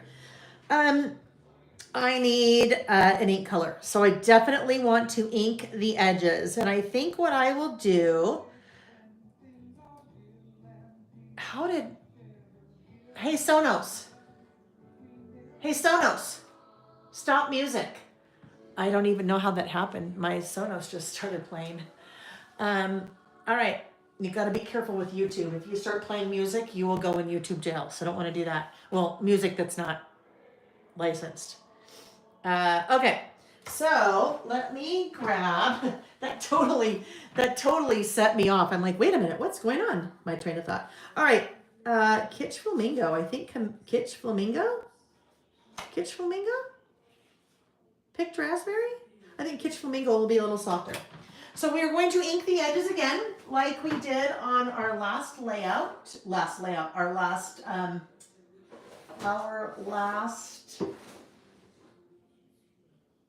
where is Kitsch Flamingo?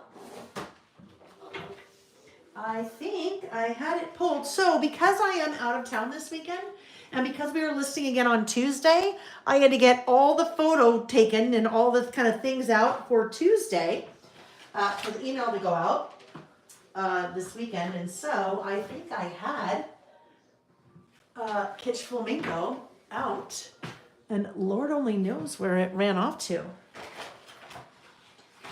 Okay, maybe it's not Kitsch Flamingo. Maybe we're going to pivot and use Picked Raspberry. Yeah, looks like it's Picked Raspberry. Picked Raspberry it is. Which still works, right? Beautiful color. It works very well with those roses. Okay, so we need our little Picked Raspberry foam dauber. Off to the side here.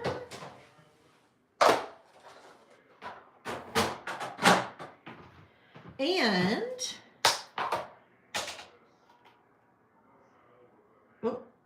pick that up, put it on there. Again, I'm going to go in a little circular. Oopsie.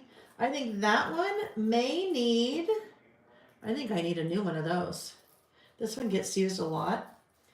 And I think the little fabric that's on the back of that little dauber is starting to feel like it wants a new one.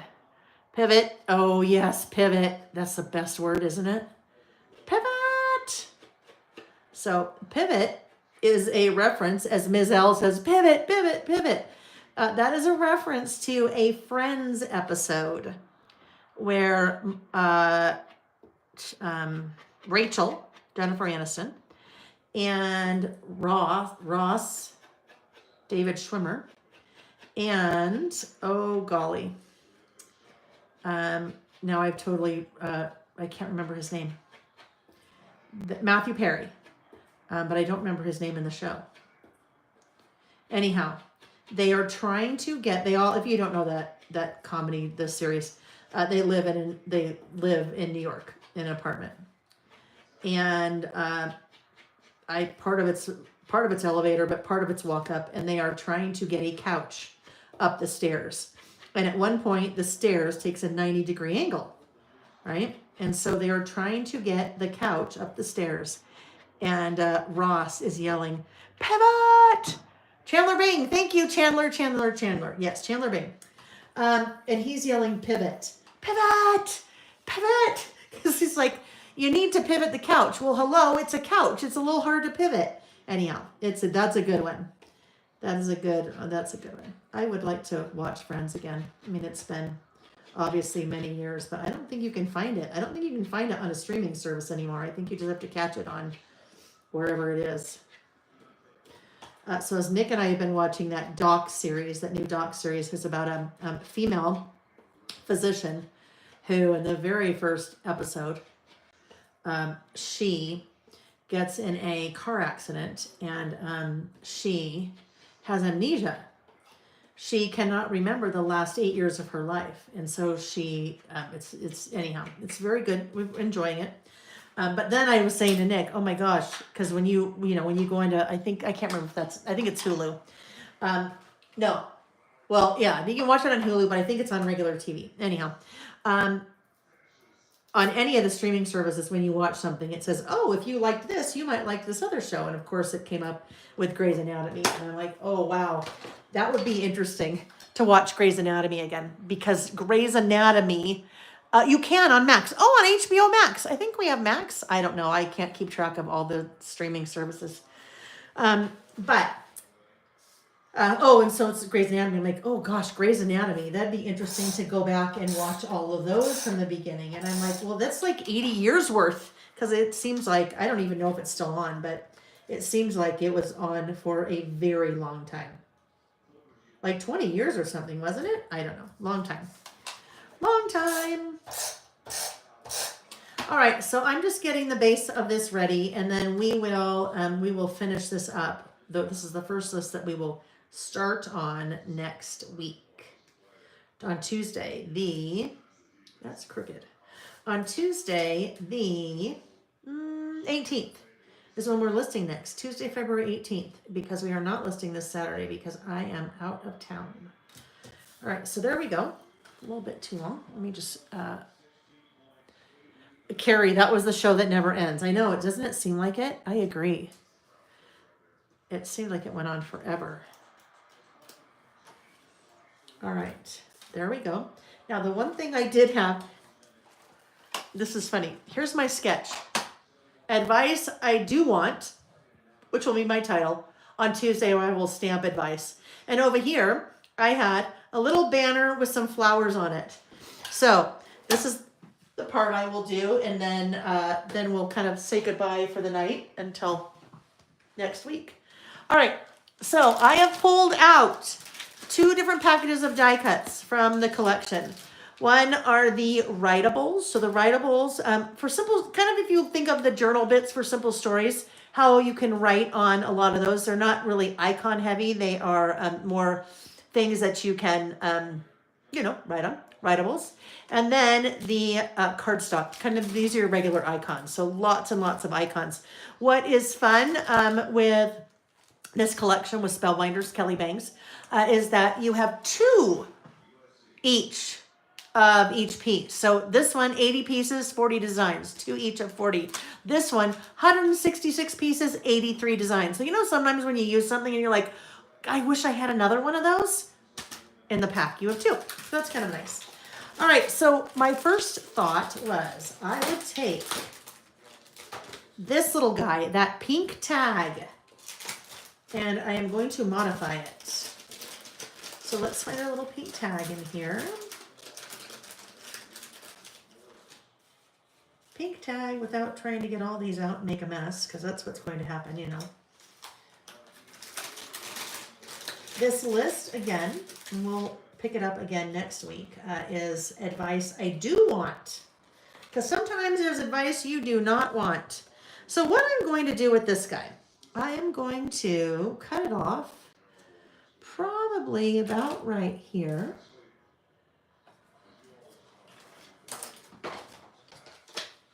I don't need the little tag part. And if I was working in a mini book or something, I might leave that little part to hang over the edge, like over the top of the book, but I won't in my traveler's notebook. Nothing ever sticks above the top or out the side for me. You could do it, but it just doesn't for me. And I also want to get rid of that curve. I don't want that curve at the bottom, so I'm getting rid of that bottom piece. So basically now I've just given myself a little rectangle. But what I'm going to do here is I want to make a little banner out of it. So banner, basically I'm going to notch the bottom. And super easy to do. You can do it a couple of different ways. You could snip where you think the middle is and then come in from the right and come in from the left. If that makes you nervous of just kind of guessing, you can pinch that in half. I don't fold it, I just pinch it in half. Right down there, when you do that, that is now the middle. So I can then come in with my scissors. Good night, Brenda. Eastern time. Oh yes, it's late. All right, so then that's now the exact center because I pinched it in half. And then I can come in from the left and I can come in from the right. Now I probably am not, I haven't gone deep enough. So I'm just gonna go up there a little bit further. I would like to have a little bit more of a notch here. Like that. And then go in like that. All right, so there we go. That little guy is going to go right there, but he needs to be outlined because it just looks really odd without it being outlined. I will ask this question again when we're together next week, but what is advice that you do want? What is advice that you would like to have? Like about anything? That was originally, when I pulled that card, I'm like, okay. And then I'm like, ooh, gosh, what is advice I do want? And then I started thinking, and then things were just rolling. Things were just rolling. So I'm just curious, what is some advice that you would like to have?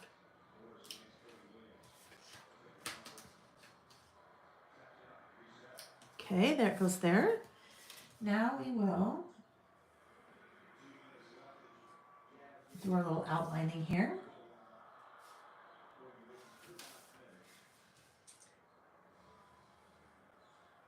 And I will add one more thing on that. Because Tuesday I probably won't remember. I'll be like, what did I want to do there? Karen, successful relationship advice. Now, Karen, is your guy there? Did he make it to town? If that's too personal, you don't have to answer. Successful relationship advice. And I love the way that you worded that. Because you didn't just say relationship advice. Successful relationship advice, right? That could be a big difference. That could be two totally different things. Because not every relationship is successful. Not every friendship is successful, right? Okay. So let me put these away. And then the last thing I want to do is add something to that little banner. So this is how, way back in the day, you guys remember Basic Gray. Some of you have been around for a long enough time where you remember Basic Gray. Basic Gray was beautiful, beautiful, beautiful, beautiful. There's never been anyone like Basic Gray. Rachel was so talented. She was such a talented designer. Sometimes people were afraid to use the paper because it was so beautiful. They didn't know how to use it. This was always my go-to.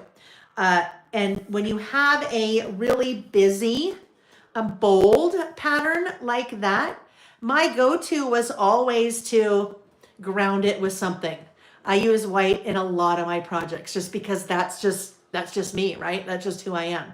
So for me, taking that beautiful pattern, I love the color, love the flowers, but toning it down a little bit by adding a little bit of white. So now it just kind of is very cohesive. in my mind. I know, Miss Basic Gray, right? I know, I know. Stephanie Hackney said investment advice. And you probably would also say successful invest in, I mean, I guess any of these things you could put successful because then you probably don't want advice on bad things, but unsuccessful things. Yes, investment advice. That's a great one too. All right. Hi, Nancy Stone. Nice to see you. And Nancy, oh, Nancy, I'm sorry. Nancy just returned from a sad funeral. I'm so sorry. I was going to say Nancy will be bright and chipper because it's tomorrow for Nancy. Nancy lives in New Zealand, not Australia, New Zealand, right, Nancy? I think. Um, Stephanie said she's been hoarding her basic gray. Did you know there's no fabric with that name? Stephanie, same basic gray. It's Basic Gray doing the fabric. Basic Gray did fabric when they were still in like the paper crafting industry. And then over time just completely morphed into fabric. All right, so last thing I'm going to do here before we call it a night is I am going now to the cardstock die cuts. Those were the writables. I'll be playing with the writables in one of our lists next Tuesday. But I think what I would like to do, my thought was, my little sketch showed a blob, but I thought I would put maybe a flower right there. And then I will probably end up with a flower, I don't know, maybe down here. We'll see. I know I want that there. I think I'll hold off on that one for now. But I will put that guy right there because that is what, in my mind, if you look at my little sketch, here we go. Here is my little banner, and then those are my little flowers. So we'll do that. I'll get that little flower down, and then we will be calling it a night. I probably have not 1,000. I have a lot of texts that have come through when we've been just about my trip tomorrow, so I got to go check all those out. There's 4 of us going. I told one friend that I was doing this tonight, so if she needed any, if she just was reaching out or whatever, that I would be ignoring her for a couple of 3 hours, but I didn't tell anybody else, so maybe just that right there. Let's see.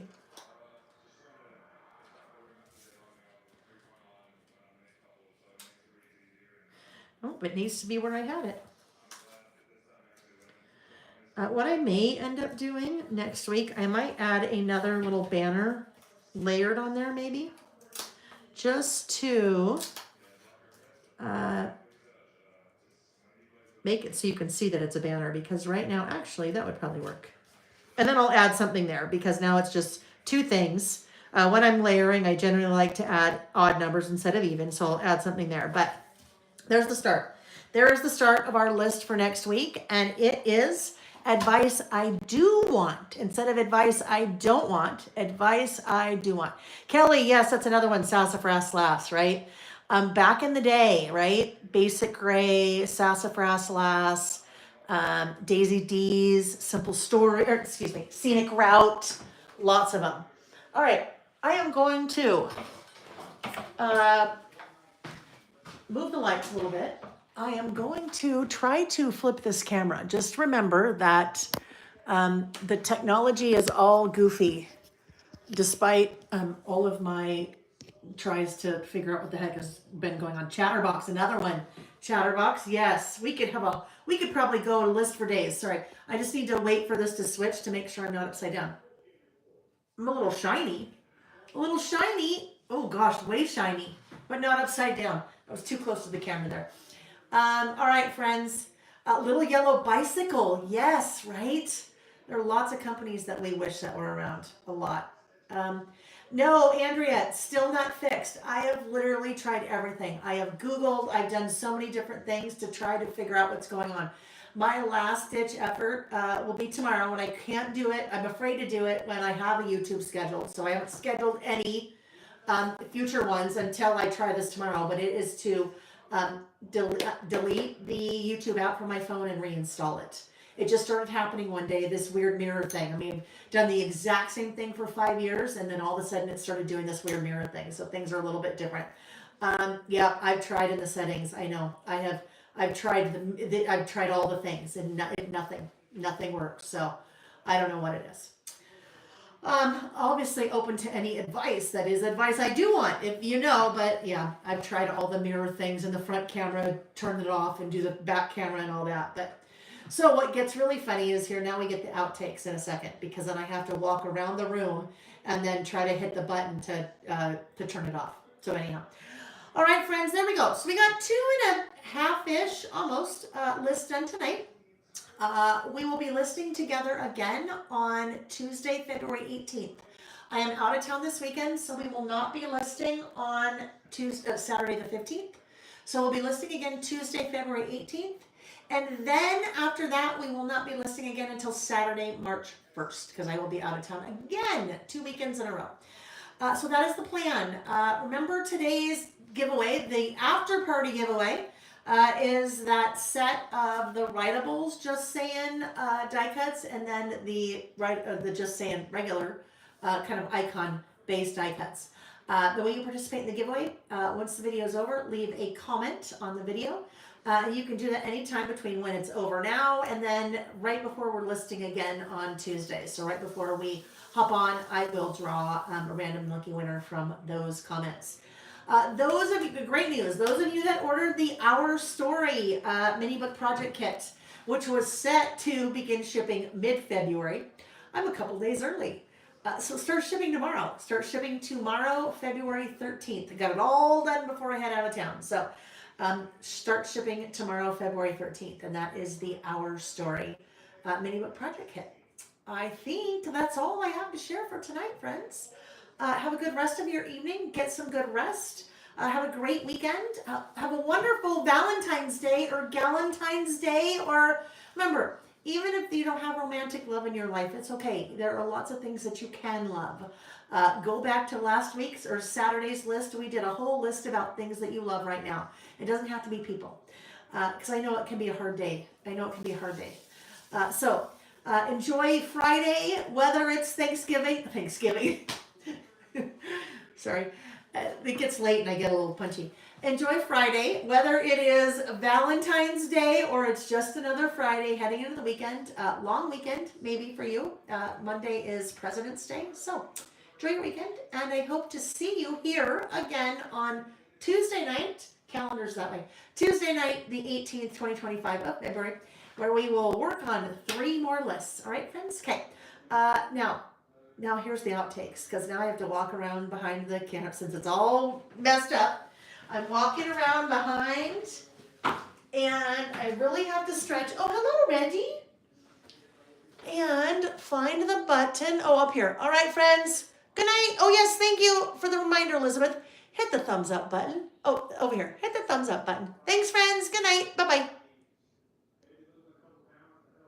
Okay. Outtakes. Here we go.